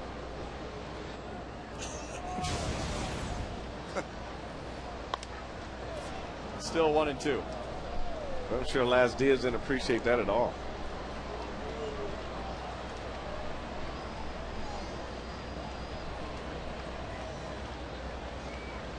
Juan Cruz picking up for Robinson Tejeda, who went 4 1/3. Only gave up 2 hits, but 7 walks. 6 runs, 1 of the runs unearned.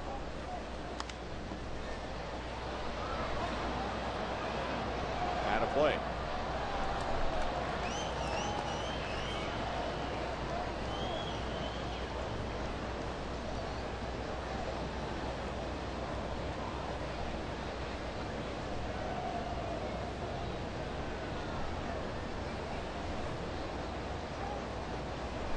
Juan Cruz back in there tonight for the first time in a month and a half after going on the DL on August the 6th with a sore right elbow. Hold to Callaspo, and a good start to the 6th inning, 1 away. Let's visit with Joe Goldberg.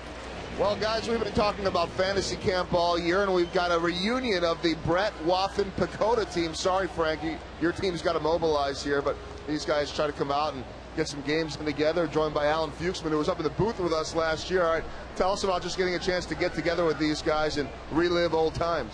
Yeah, old times, the last 5 years. We've got guys here, there's about 10 of us here tonight, and there's going to be 7 or 8 tomorrow night from all 6 years of the fantasy camp teams. There's just a debate whose name has to go first, Brett, Wathen, or Pacoda. You were telling me maybe Wathen, but he was unable to come down here tonight. Yeah, we would have been the Wathen team if John came down, if Duke came down. Business ends up taking precedent for him. What's the pull to fantasy camp? Because a lot of you guys have gone back year in and year out, just haven't been able to stay away from it. It's a camaraderie ship, if you say that word, but just the fun you have meeting these guys, and you know, there's been 6 teams, and a lot of us have come back more than once, and we get together during the season, all different times of the year.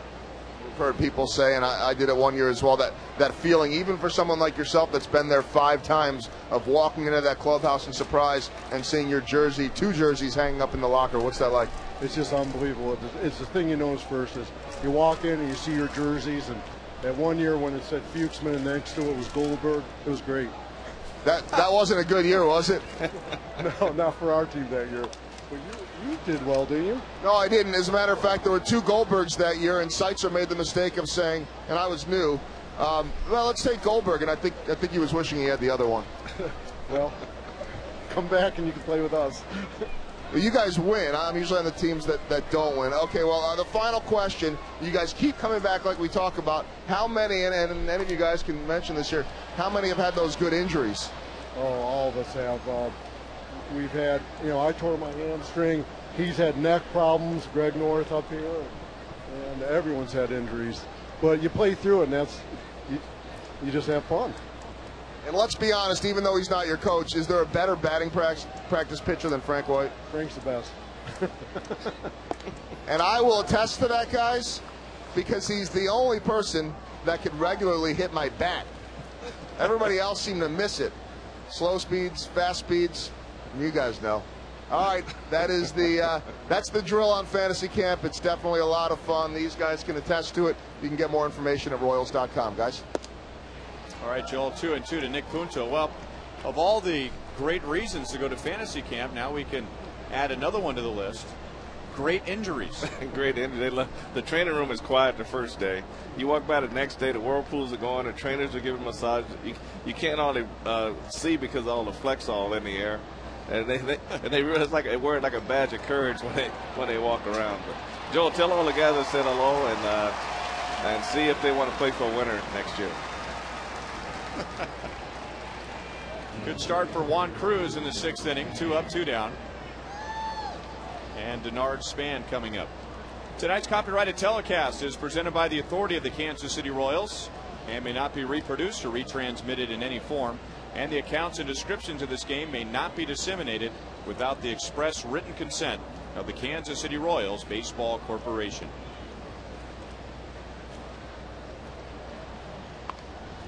Span, who wanted to improve his bunting this year, gets one past Billy Butler, or at least drawing Butler in and getting around Billy. So Span is on with 2 outs. Well, Span just took advantage of the fact that Billy was playing very deep at first base, and normally your first baseman is not as deep on the guy that can run, but you see how far Billy has to come.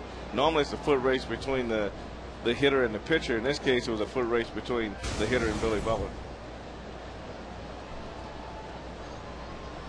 Interesting thing to keep an eye on with Butler and Denard Span. Normally, when a runner gets on first, the first baseman and the base runner will have a nice little chat. How you doing?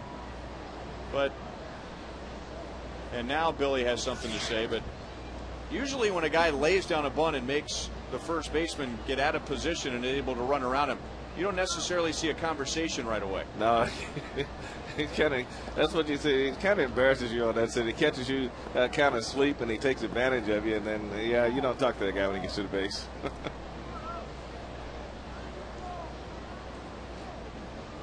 Billy might be saying, you know, that was a nice looking bunt, but did you see that ball I almost hit off the Hall of Fame in the bottom of the 5th inning? I'm not going to tell you what Denard Span would say. Span got a great jump. That was not a stolen base off of John Buck. He had almost no chance. Number 22 for Denard Span, and the Twins' second stolen base tonight. Well, there was just no chance right here, Ryan. He had a good head of steam going and almost slid over the bag. He was going so fast.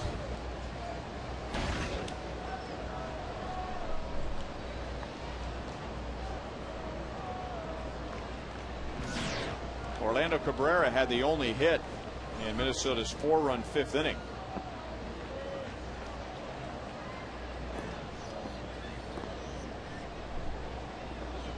Cabrera had 5 RBIs in Minnesota's sweep over the White Sox Monday through Wednesday.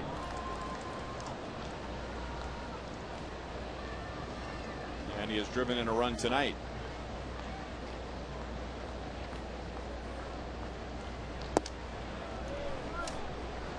It has been a workout tonight for John Buck. He has been leaning to his right, leaning to his left, jumping out of his crouch, and blocking balls in the dirt.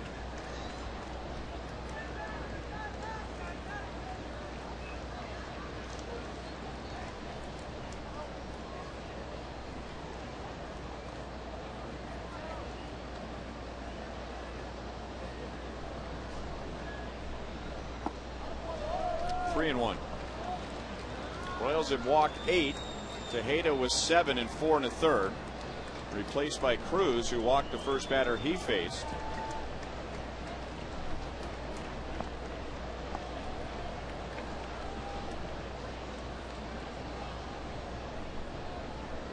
Denard Span with a 2-out bunt single and a steal of second base.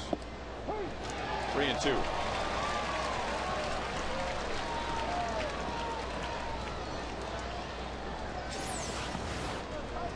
You can tell Cabrera's taking all the way here, Ryan. He just watched this ball, and there was really no intent to swing. To the left side, Alex off balance and falling down on the grass.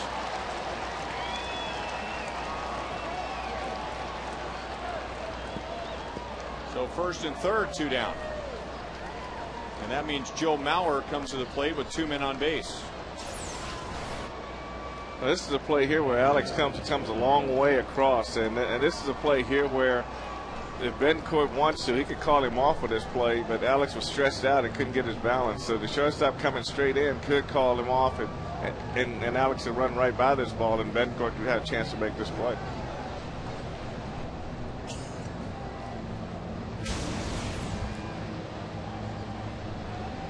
Trey Hillman makes the first visit to the mound.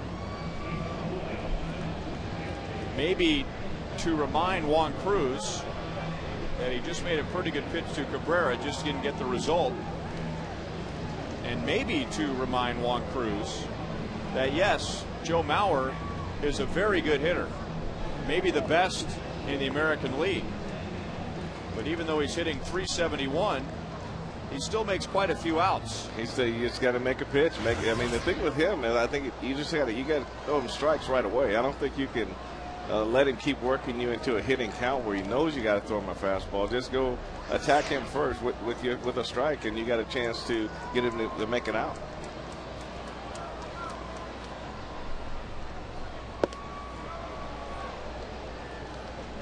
Tonight, You Call It, presented by Sprint. We asked you, who is your pick for American League MVP? 70% for Mauer. And nobody is close. Jeter and Teixeira at 12%.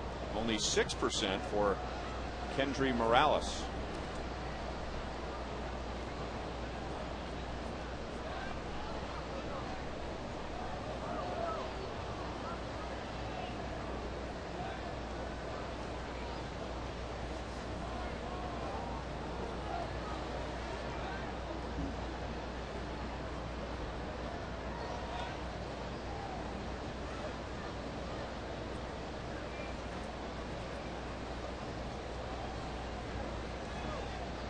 Cruz, I'm not sure he really believes the Twins are going to run with Joe Mauer at the plate and 2 outs, but he's giving a lot of thought to this 1-0 pitch, as he should. 2-0.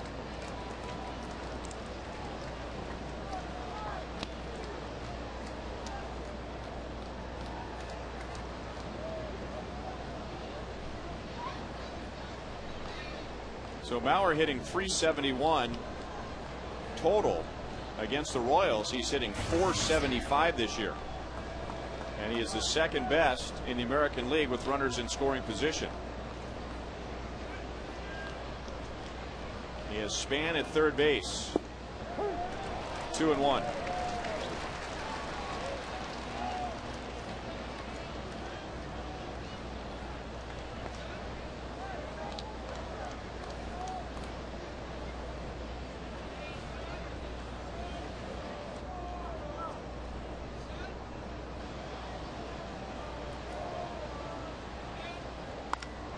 Had him reaching and pulls it to Callaspo. So the Twins strand 2. Scoreless 6 for Juan Cruz, and a 2-run game to the bottom of the 6th.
Emberton of Green Valley, Missouri. If the Royals hit a home run this inning, Josiah will win $700. But if the Royals hit a grand slam out of the park, Josiah will win $25,000 from Sonic and the Kansas City Royals. And it'll be John Buck, Alex Gordon, Unieski Betancourt. And thanks to Billy Butler, the Royals are still in this game. Billy has driven in all 4 with 2 home runs, including a 3-run home run last inning after the Royals had fallen behind 6-1. Buck has singled and lined to first. He has hit in 8 straight games. And talking to Kevin Seitzer before tonight's game, the key for Buck, at least lately, is that his hands have been looser on the bat. And at times this year, John getting himself into trouble by squeezing the bat.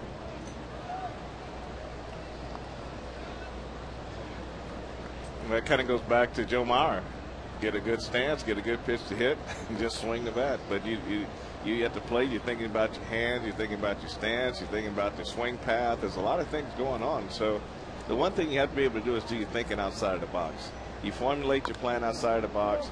Then when you get in there, you stay with that throughout that pitch. And if anything jumps in your mind before, you call timeout and you get out and regroup. But you can't hit and think at the same time.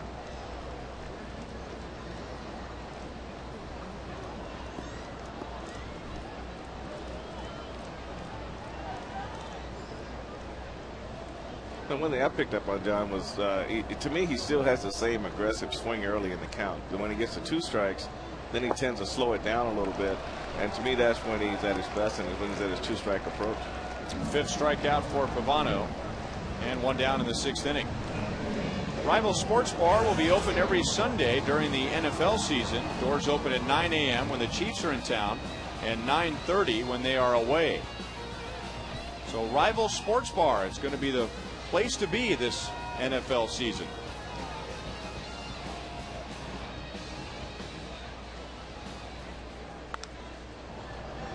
I was glad to hear Joel say earlier tonight that not only will Rivals be open during the off season, and especially for football, that the Royals Hall of Fame will be open. And the Royals Hall of Fame is a great destination point when you come out to the game, but of course it's going to be busy with a lot of fans coming out during the off season. So you have more time to see all the exhibits, all the great displays, and Kurt Nelson and his staff put in a lot of hard work to put together the Royals Hall of Fame, and it is packed like that every night. I tell you what, I'm looking forward to the end of the season. I'm going to get all the grandkids and take everybody through, take some photographs and things like that. So yeah, I've been in it a couple times, but because we're working or we're with sponsors or so you haven't really a chance to sit down and really just absorb it all. But I haven't seen the movie yet. That's what I'm looking forward to. Well, earlier this year you took us for a little tour through the Hall of Fame. I think it was actually when Minnesota was in town. Delman Young, that'll bring back some memories, running into the left field corner. Remember last year he went sliding into the corner and missed a slicer off of Mark Tian's bat that resulted in a game-tying inside the park home run in the 9th inning.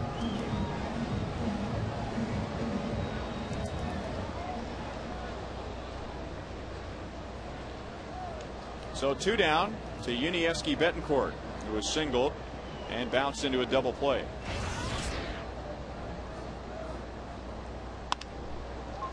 Pavano thought about grabbing it with the bare hand. He lets Cabrera, the 2-time Gold Glove winner, take care of it. And the inning is over.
Strikeout that was back in the 1st inning against Robinson Tejeda.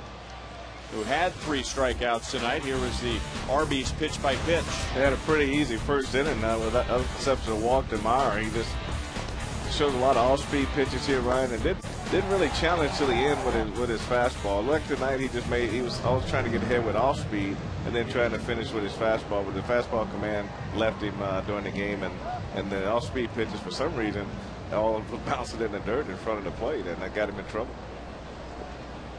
Roman Colon will take over in the 7th inning. Well, Tejeda didn't allow a hit until 2 outs in the 4th. He did walk 3 along the way, and then Kadire homered to put Minnesota in front 2-1.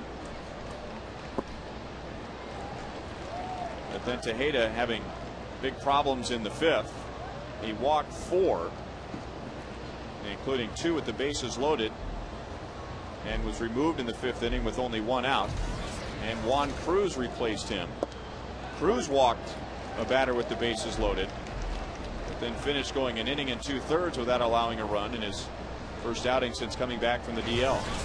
Well, Tejeda really just lost command of all of his pitches in that 1 inning. His fastball was he was leaving it high and away, and all of his breaking balls are bouncing well in front of the plate. And I think that when you watch his release, it's almost like he was throwing straight up and down and not really getting out over his front side.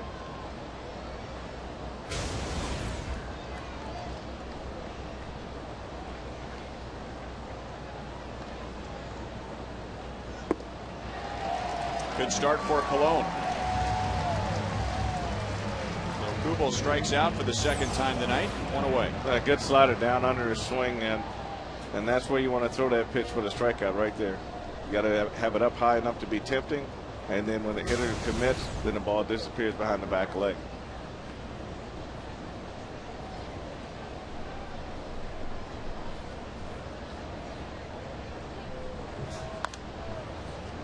Now 1 strike on Michael Kadire. Hit his 30th home run of the year in the 4th, joining Justin Morneau with 30 home runs, and now Joe Mauer is 2 away from Minnesota having 3 30 home run hitters for the first time since 1987, the first year they won the World Series. That was Tom Bernansky, Kent Herbeck, and Gary Gaetti, who went on to play for the Royals. Kadire's 2nd hit. Runner at first, 1 out. Visit the official online shop of the Royals at Royals.com for the largest online selection of official caps, t-shirts, jerseys, collectibles, and more. Shop 24 hours a day, 7 days a week. Get your gear straight from the source, the Royals.com shop. You can get t-shirts like that, caps like that. Looks like one of the St. Patty's Day green caps.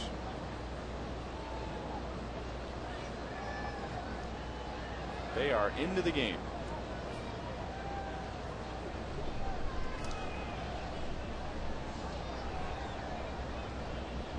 Colon facing Delman Young, who is 0 for 3 with 2 strikeouts. Kadire has 5 stolen bases this year.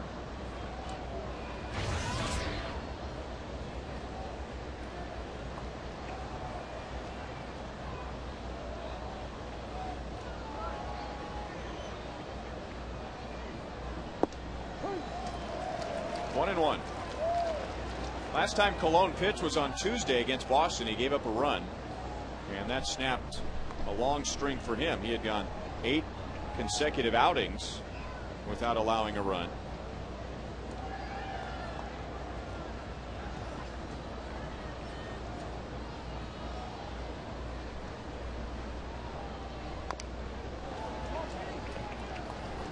One and 2.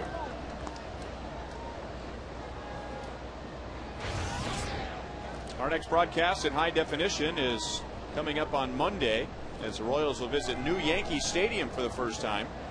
Coverage starts at 5:30. First pitch at 6:05. Royals in HD brought to you by Time Warner Cable, where HD is free with digital cable.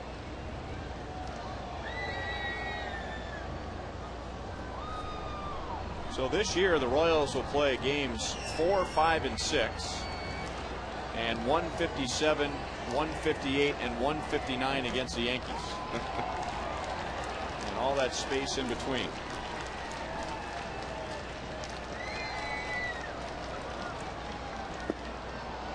Two balls, two strikes.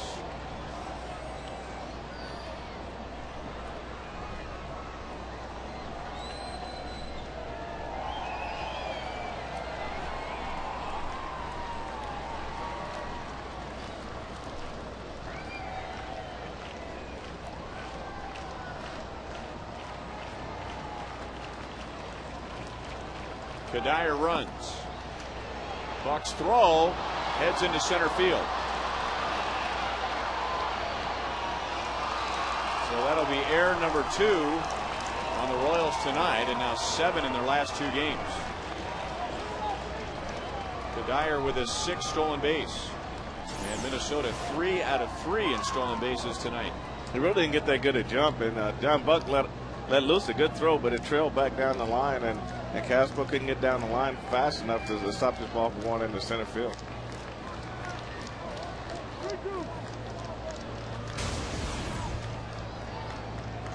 The Royals will bring the infield in halfway. And Young into deep left center field. So Kadire scores easily. Delman Young wants a triple.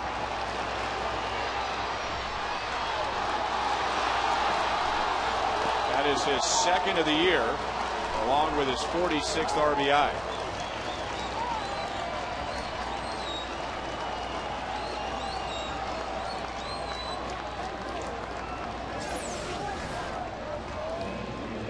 Delman Young gets a changeup right here. Looked like the fastball had him beat it a couple times. He gets a changeup and he drives it into left center field. Anderson couldn't cut it off, but this is a good relay throw to Betancourt, but he short hops. He gets Alex in between hop, and Alex couldn't handle it, but they had a shot at third base to make this play.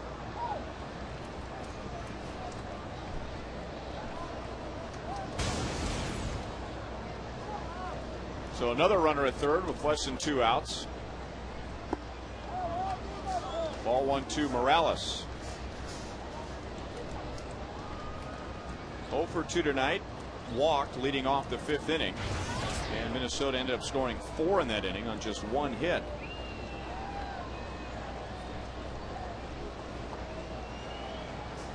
And now the Royals bring the infield in all the way.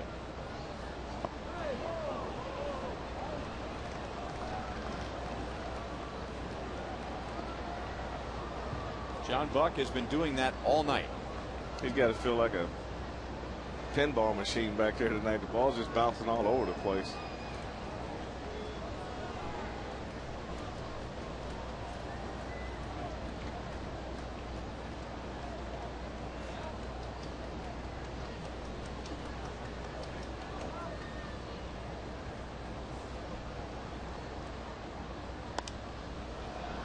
Shallow left field.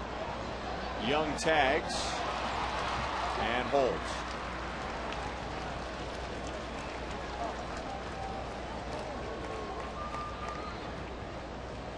So Morales is out number 2. And that sends up Matt Tolbert.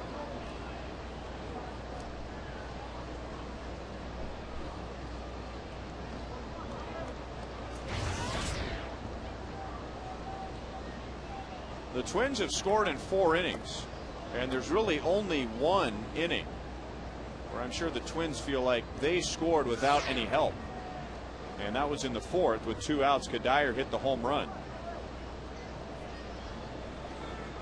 Otherwise, the Royals have done their part. In the 3rd inning, there was a walk and a wild pitch resulting in a run. In the 5th, that was that 4-run inning with the error and 5 walks. And now in this inning, another error. The Royals' 2nd of the game. Drops in front of Meyer. It's a 2-run 7th inning. So Young drives in a run, scores a run, and that's Tolbert's 16th RBI of the season.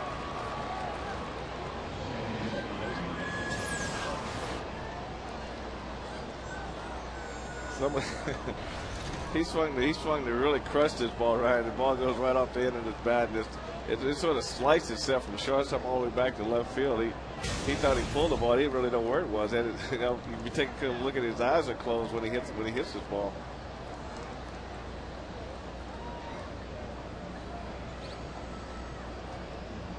Nick Punto walked with one out back in the third inning. And eventually scored after he stole second base and then scored from second on a wild pitch, on one single wild pitch, as the ball got past John Buck. It hit umpire Laz Diaz on the foot. Shot straight up into the air. Buck had a tough time finding it, and then it nestled on top of the signage board behind home plate, and Nick Punto, who never slowed down, rounded third and came around to score.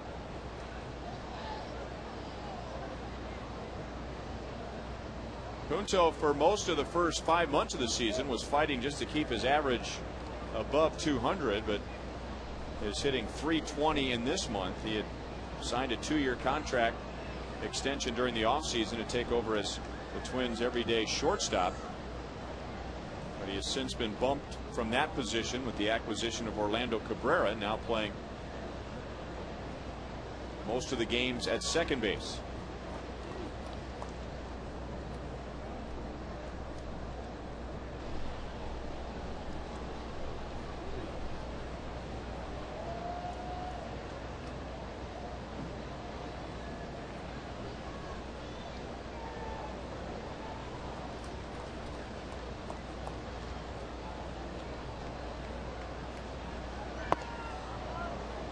One and one.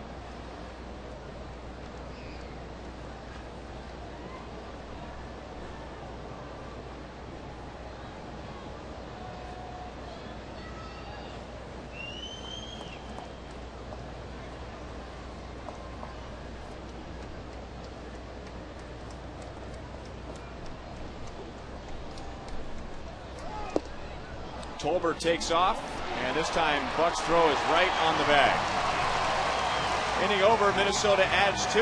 Stretch time at Kauffman Stadium. Now the Royals are down by 4.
Minnesota to the bottom of the 7th inning, and now Panera takes us around the American League.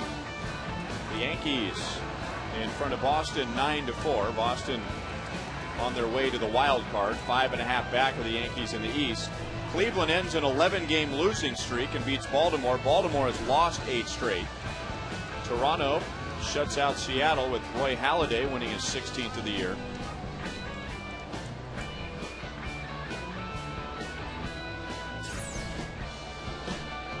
Texas in front of Tampa Bay. Chicago has beaten Detroit. That means Minnesota's picked up a half game Oakland and Los Angeles, no score in the third. Michael Kadire coming in on the bunt attempt from Josh Anderson. So 1 pitch, 1 out for former Royal Ron Mayhay, who has done a nice job for the Twins. He has pitched in 8 games since moving over to Minnesota. Those are his overall numbers, but with the Twins, a 2.08 ERA.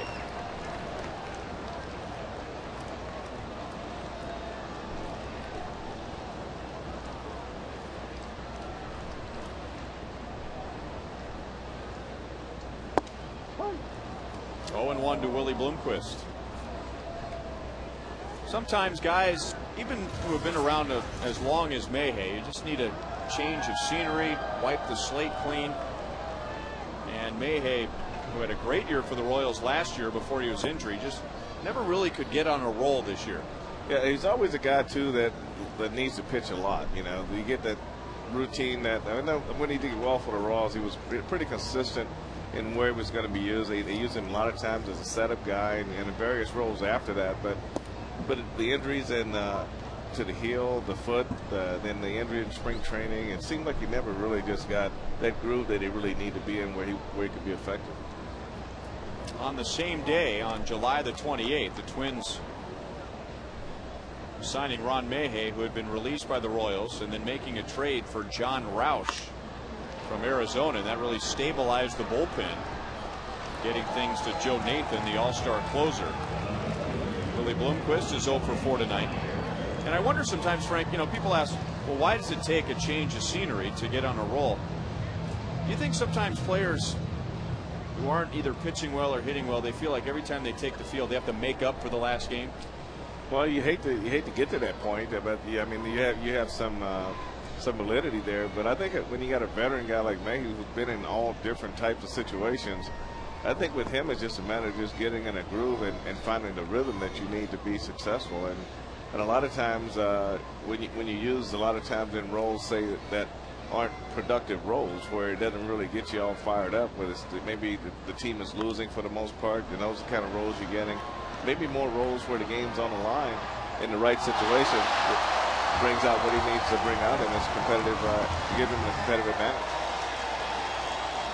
That's an error on Tolbert, who never looked comfortable. That didn't appear to be a tough pop-up, but he just never looked like he got his feet set.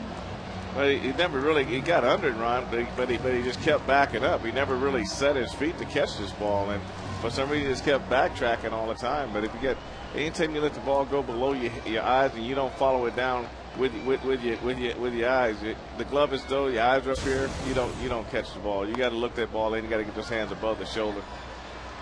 It's still a very easy inning for Mayhay. Just 8 pitches, gets around the air, and the Royals are down quickly in the 7th.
AT&T, the nation's fastest 3G network. AT&T, your world delivered. Royals down by 4 to the 8th inning. Game 1 of 3 with Minnesota, and the Twins have played very well at Kauffman Stadium this year, and even longer than that. They're 5-1 in Kansas City. And going back to last year, the Twins have won 14 of their last 18 at Kauffman Stadium. Carlos Rosa is the 4th Royals pitcher tonight. Minnesota getting 6 off of Robinson Tejeda in 4 1/3, and 2 off of Colon in the 7th. Juan Cruz returned from the disabled list tonight and pitched an inning and 2/3 scoreless. And now Rosa pitching to Nick Punto, who is standing at the plate when Matt Tolbert was caught stealing to end the 7th inning.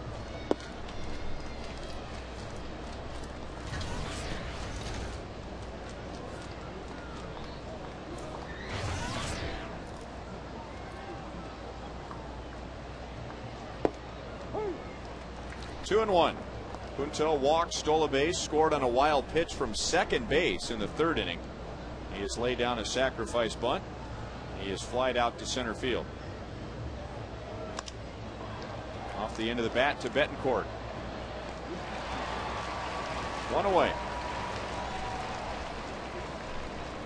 Want to say hello to a special Royals fan who sent us a very thoughtful letter. Mickey Cox, who listens and watches all the games in Chillicothe, known as Grandma Mickey. So I hope you're enjoying the game tonight, and maybe the Royals can put a little rally together for Grandma Mickey with their last 6 outs on offense.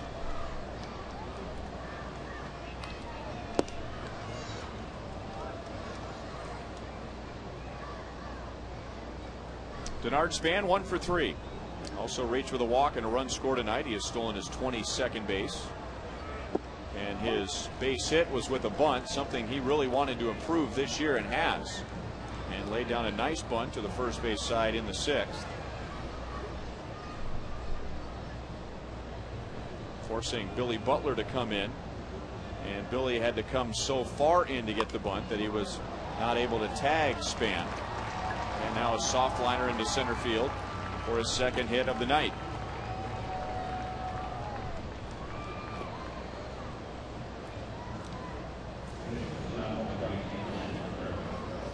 This is our final home telecast of the year, so no TV tomorrow. It'll be Lenny DiNardo for the Royals, Scott Baker for the Twins at 6:10, and then on Sunday also no television. Zach Greinke going for his 16th win of the year. That's a 1 o'clock game. Zach going for that late push. He may not need it.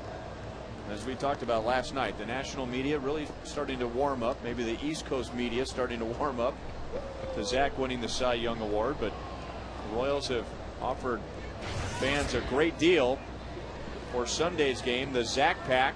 All tickets $33 or less are half price.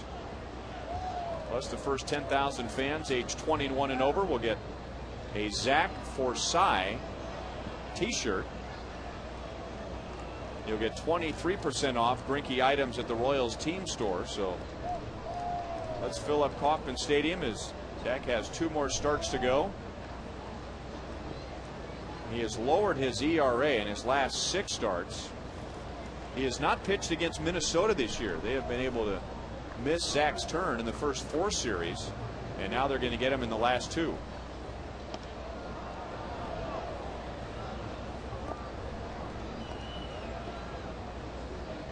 That's one of the things the catchers, Ryan, when they call a pitch out, they want you to hit them right in the chest, and that was a very difficult ball for John Buck to handle. So if Denard Span had taken off, they wouldn't have had a good chance to throw him out on that ball right there. He had to reach too high to catch that pitch out.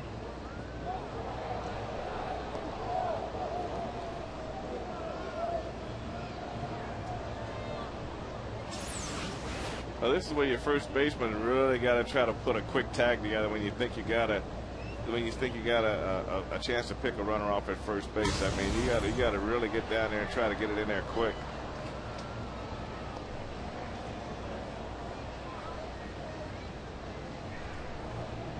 And you've said a few times this year that you have to get down there with the runner. It's not just reaching with the glove, but bend those knees. Well, when you see the throw coming, just drop down to one knee and just try to catch and tag as quick as you can. Billy's got it. Out at second. Tough throw. Not in time. Betancourt had to jump and throw at the same time. And the throw was on line, but Cabrera beat it out. Well, it's amazing to get this throw off. I mean, Span was all over him at second base, and it shows you how quick his feet is to be able to set your feet to get this throw off.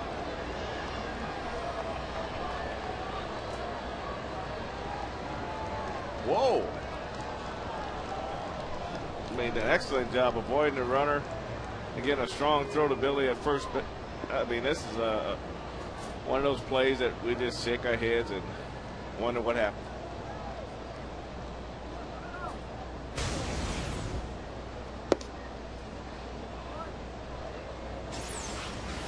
It didn't appear to be close at all. I mean, what an athletic move by Betancourt. I mean, he's in the air, and he throws this ball in the air without taking a step. So that's all arm strength to get that ball over to first base. 1-1 to Mauer, who walked his first 3 times, one of those with the bases loaded. And the one time he's put the ball in play, grounded out to second base.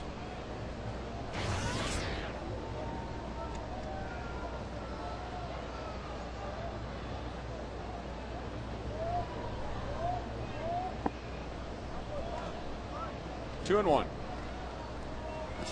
When you see this play, don't look at his legs. Just look at the upper body. He's already elevated himself. So now this is all upper body right here. No legs involved at all. And to be accurate with that and have that much on the throw, that's pretty good.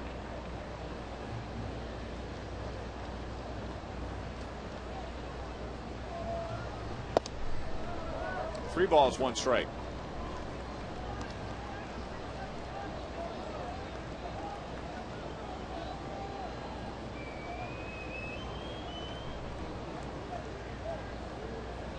I read a quote by Zach about Joe Mauer. How do you pitch to Joe Mauer? He says, well, you want the wind blowing in from left field, and you make him hit it to left field.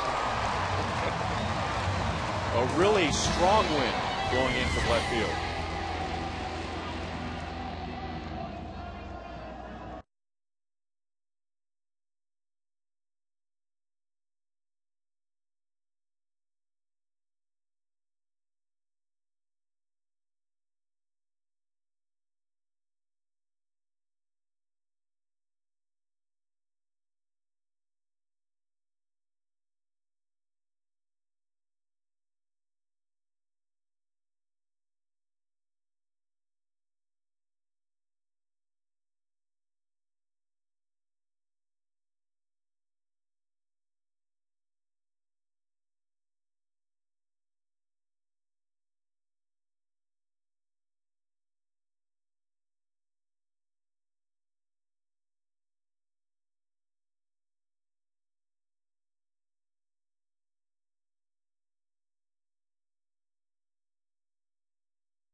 Minnesota with some defensive changes. Carlos Gomez moves to center field. And Denard Span goes from center to right. So Gomez taking the place of Jason Kubel. And on the mound, and it's hard to miss him, 6'11" John Roush. The Royals have seen him with the White Sox, but Minnesota picked him up from the Arizona Diamondbacks. And when Mayhay took over, In the 7th, we talked about how the Twins picked up both Mayhay and Roush on the same day, filling a couple of holes in the middle part of the bullpen, which helped set up the back end.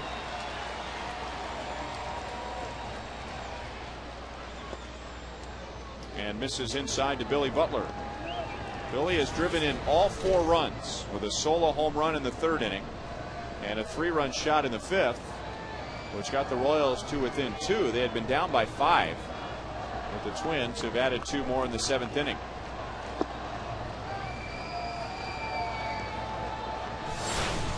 This is back in the 3rd inning, Ryan. This is when he just drives straight away center field, right over the wall. Just a fastball out over the plate, and here he gets another fastball on the inner half of the plate that he drove into left field for a base hit. So 2 really nice swings by Billy. And he is 4 for 4, so he adds to his average, which is at 305.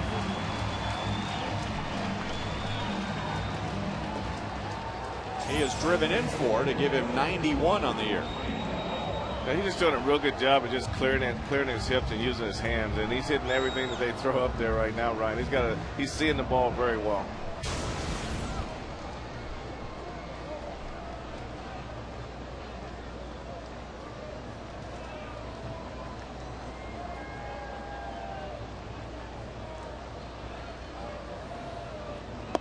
Ball 1 to Mike Jacobs.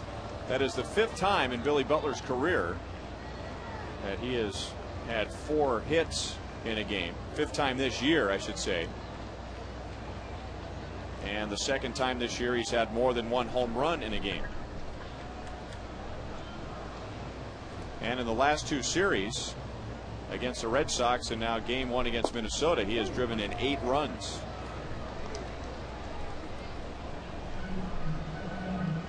I like to see him get that. He's so close to 100. I'd like to see him get it. If the guys in front of him keep getting on base, I think he's got a good chance of doing it.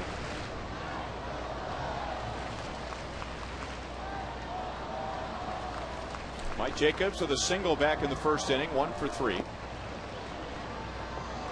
1 ball, 2 strikes. John Roush at 6'11" is the tallest pitcher in Major League history, 1 inch taller than Randy Johnson, his nickname the Big Unit. And Roush's teammates in Chicago called him the Bigger Unit. Drafted by the White Sox in '99 out of Morehead State University in Kentucky. And at that size, you figure he could throw a ball through the side of a battleship, but he's really not that type of a pitcher. More in the lower 90s, but you got to figure at 6'11", the hitters are going to see some very difficult angles. He's a big man. I mean, he's not tall and skinny. He's tall and wide, and just being able to just throw all that at you, you got to be able to get around the body and see the hand coming through. Jacobs into right field, off the end of the bat, and foul.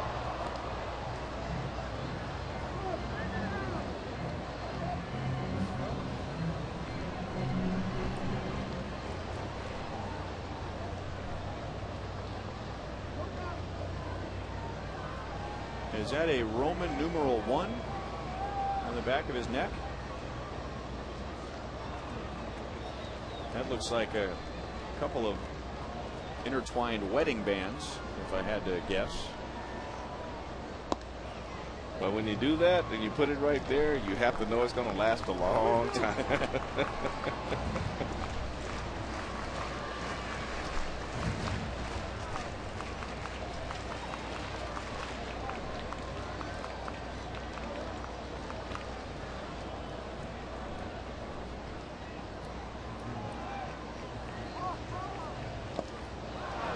Jacobs strikes out.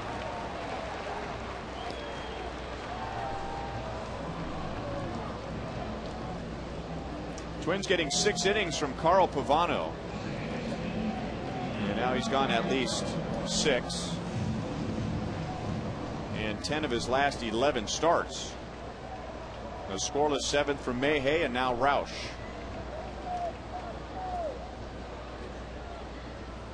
Butler at first, and now Alberto Callaspo, 1 for 3 with a single.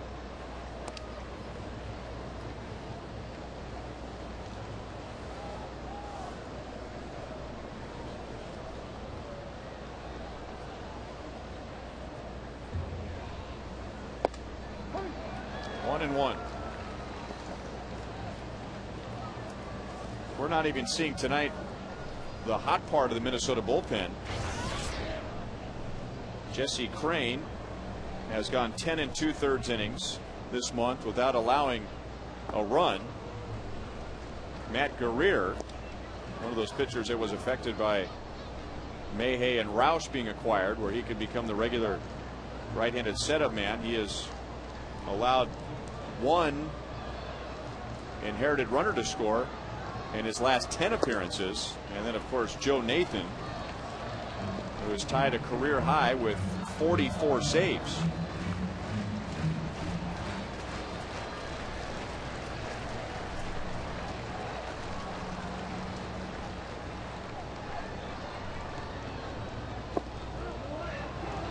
A walk, and Roush isn't getting any help from home plate umpire Laz Diaz after throwing his hands in the air after not getting that call. And now Joe Mauer in a 4-run game out there to try and calm him down. I mean, he's 6'11" and throwing straight downhill, and I don't think he can throw a better pitch than that. I can see why he was questioning Laz Diaz on that pitch. And now you have the whole infield minus first baseman Michael Kadire. They'll be joined by pitching coach Rick Anderson. I mean, it was close, but that wasn't right down the middle. It was a little bit low.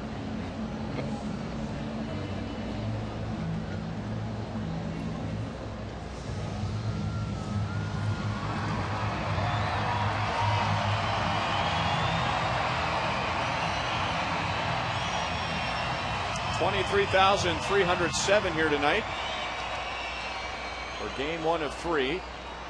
And in the Royals' last 9 games this year, 6 will be against Minnesota, including the last 3 major league games at the Metrodome, unless Minnesota gets to the postseason. So 2 on for John Buck, who helped out Rouse by swinging at that pitch. 0-1. Buck 1 for 3. He's also lined out. He's hit in 8 straight games.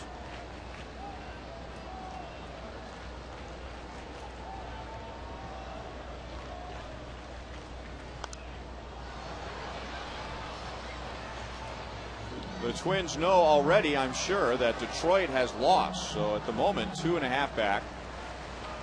And if they can get the last 5 outs, would be 2 games back of the Tigers. After this series with the Royals, Minnesota heads to Detroit for 4 straight games and then finish the season against KC in Minneapolis. So you can't really say at this point it is all in their hands. They're going to need some help from Detroit, but if they can get to within a game or 2 going into Detroit, then they've got their own destiny in their own hands. And they can't ask for anything other than that. Then you got to do it yourself and not depend on someone else to do it for you at that point. So Roush, after the walk to Cayaspo, strikes out his 2nd of the inning. Alex Gordon coming up, and Ron Gardenhire is going to make a pitching change.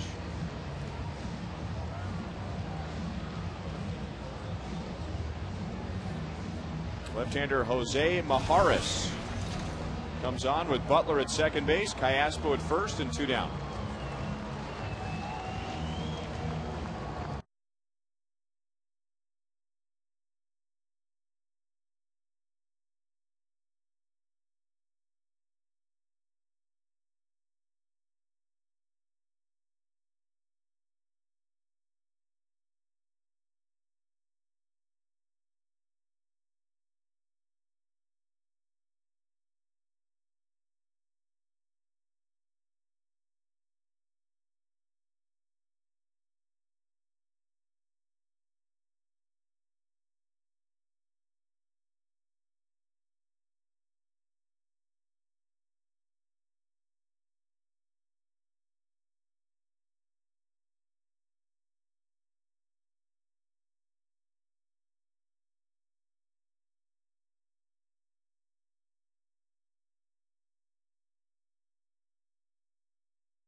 Bringing in Jose Majares, his primary left-handed setup man.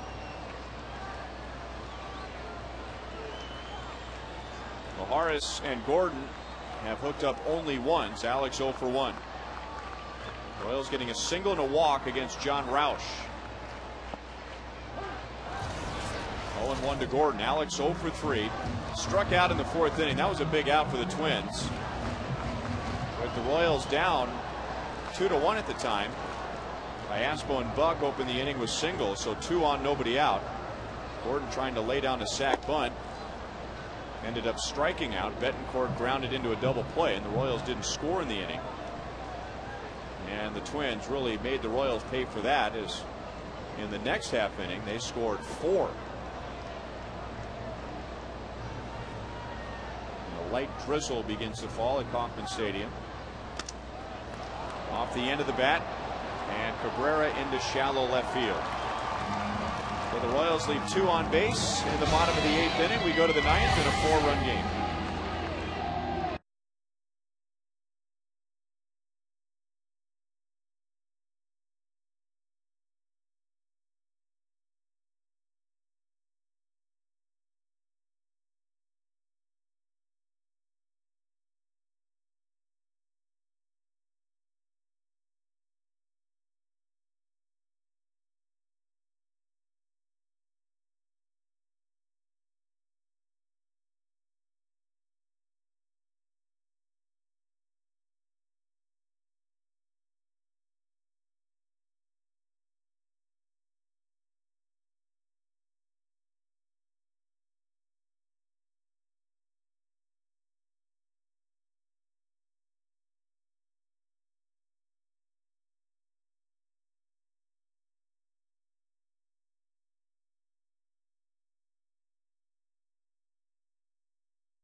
Minnesota in front 8-4 as we head to the 9th inning. Let's take a look at tonight's Mercedes-Benz E-Class attention assist of the game. Back in the 4th, after a leadoff walk to Joe Mauer. Royals turning a 1-6-3 double play off of Tejeda's glove to Betancourt over to Butler. So that erased the leadoff walk. Robinson Tejeda giving up 6 runs in 4 1/3 innings. Roman Colon gave up 2. And now Victor Marte is the 5th Royals pitcher tonight. He'll face Gomez, Kadire, and Young. Shallow right field. And Willie Bloomquist coming in. A tumbling play to get Gomez.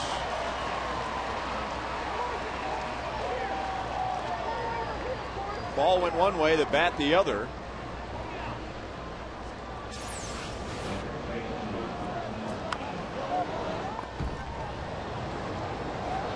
Gomez swings the bat so hard, Ryan, and he just didn't have any clue where the ball was. And once he started to run, and now you look at Willie and those guys out there in the outfield. Caspo's checked Willie 2 or 3 times on that pop up, and Willie comes in and makes an outstanding play in the end. But you always like to see that outfielder take charge and run those infielders out of the way if you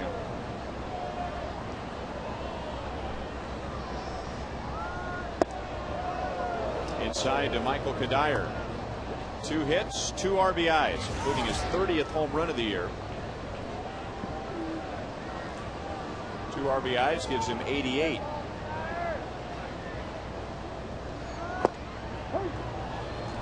One and one. Twins have been thrilled with Kadire's play ever since Justin Morneau was shut down for the rest of the season with the back injury. Both at the plate and in the field. He's made a couple of nice plays at first base tonight. Lines out here. Couldn't hit it any harder. In fact, if he hit it softer, it might have dropped in front of Mitch Meyer. 2 outs. I think Mitch is just glad it didn't start to move up. It just that ball was hit so hard it would start rising at some point, but it held a straight line for Mitch to come in and make the play.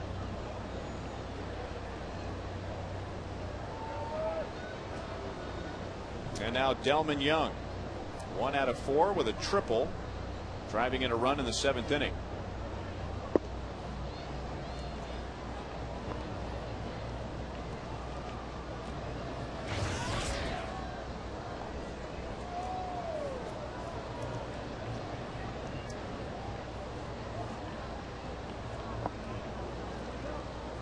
Two and 0. Lenny DiNardo tomorrow against Scott Baker at 6:10 as fan appreciation weekend continues. Royals are giving away a George Brett Hall of Fame figurine before tomorrow's game. Drilled to deep left field through the rain, and Delman Young with his 9th home run of the year.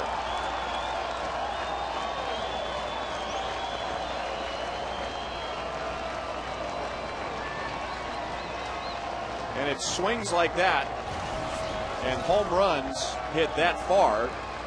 Well, I got the Minnesota Twins interested in Delman Young a couple of off seasons ago. Well, that's what he was doing with the Tampa Bay Rays, and that's why they made the trade, Ryan. And you're right, they've been waiting on it, but he does have this kind of potential. And Marte left the fastball up on the inner half, and he didn't miss it.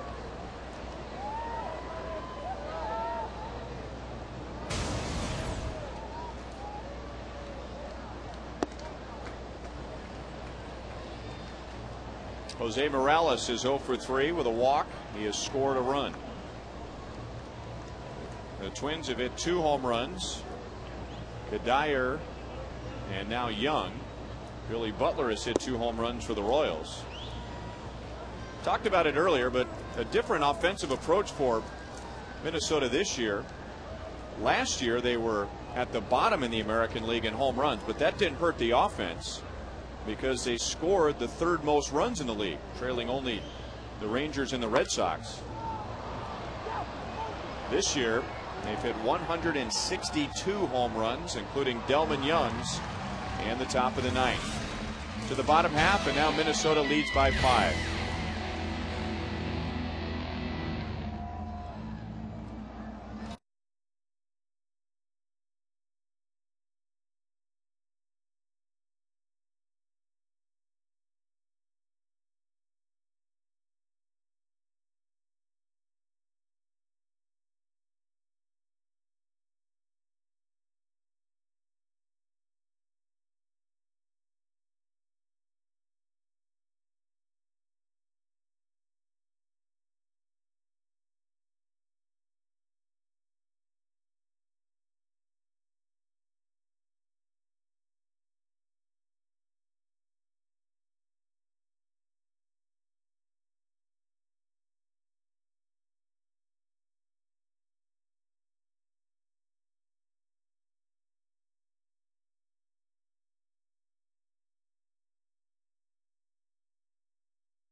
Lead back going into the bottom of the 5th. After the game, it's Boulevard Royals Live, brought to you by Boulevard Brewing Company, Kansas City's beer, with Joel and Split out at Rivals Sports Bar in right field. We'll get reaction from the clubhouse, highlights, analysis, and a preview of Game 2 tomorrow. This is Matt Guerrier. He'll get Betancourt, Anderson, and Bloomquist in the ninth. He is throwing the ball very well coming into tonight, having allowed just one inherited runner to score in his last 10 innings.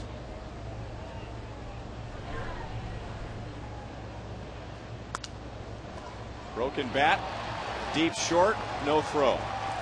That's Betancourt's second hit.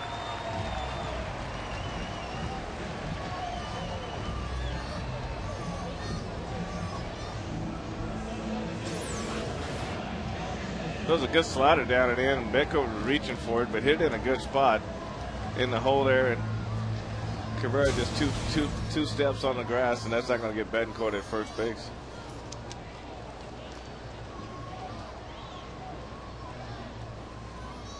Josh Anderson 1 for 3. Doubled leading off the 5th inning, scored on Billy Butler's second home run.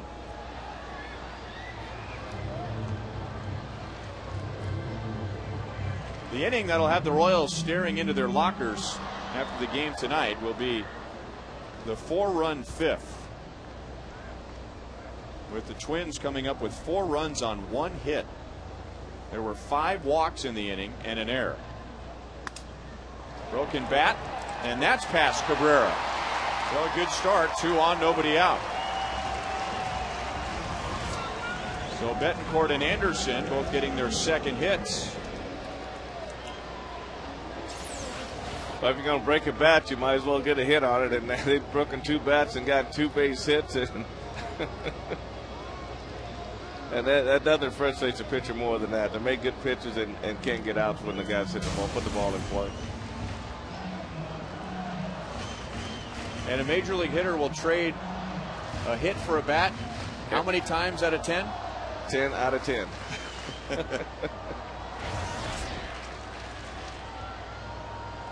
Willie Bloomquist 0 for 4.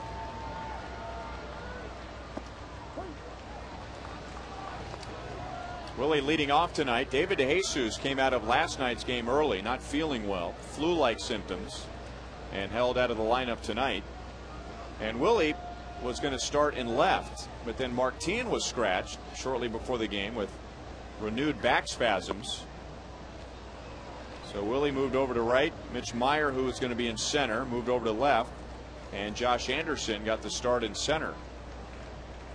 And remember, Martin had missed 9 games in a row, beginning with the early parts of the last road trip with back spasms. To Cabrera. No double play. So first and third, 1 out.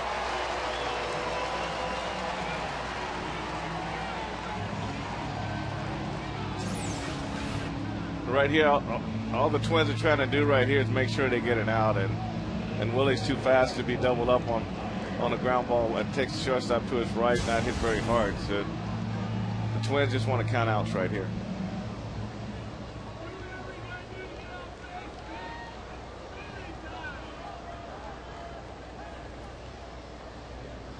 Mitch Meyer 0 for 3. He has scored a run. He has stolen his 9th base of the year. Center field, Gomez coming up. He has a good arm.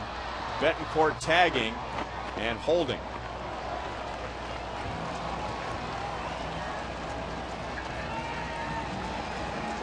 And now Billy Butler, who has a chance for his 5th hit of the game.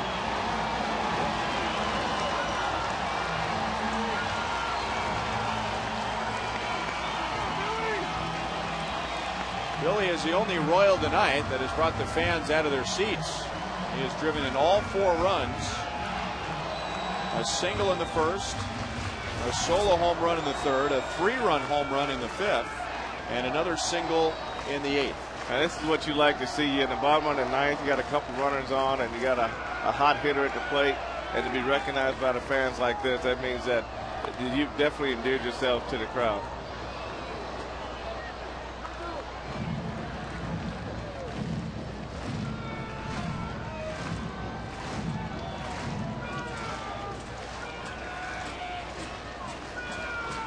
Fifth time this year that Billy has had 4 hits in a game.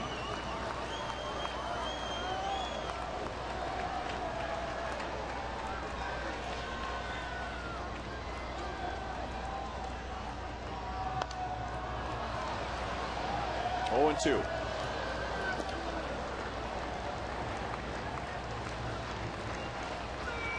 I love to see Billy get a hit here, Ryan, just to get how the fans just let it all go. You know, just always good to see the crowd excited about something that's going on at the ballpark.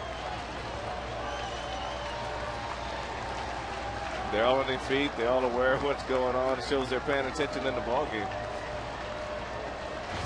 I don't think the Twins fans are standing.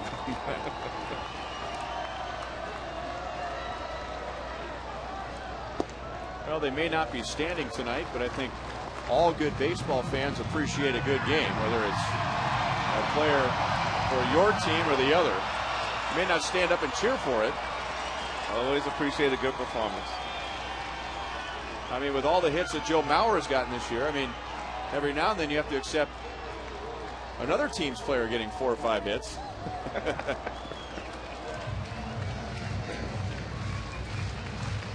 A couple of guys right there who are going to be a lot of fun to watch in the coming years. Mauer obviously much more established. He's going for his 3rd batting title. And as we talked about earlier, there are some who believe that Billy is going to become a big power hitter. There are some who believe that he will contend for a batting title someday. There are some who will believe he will do both. But no 5-hit game for Billy tonight as he strikes out to end the game. So the Minnesota Twins have won 10 of their last 11.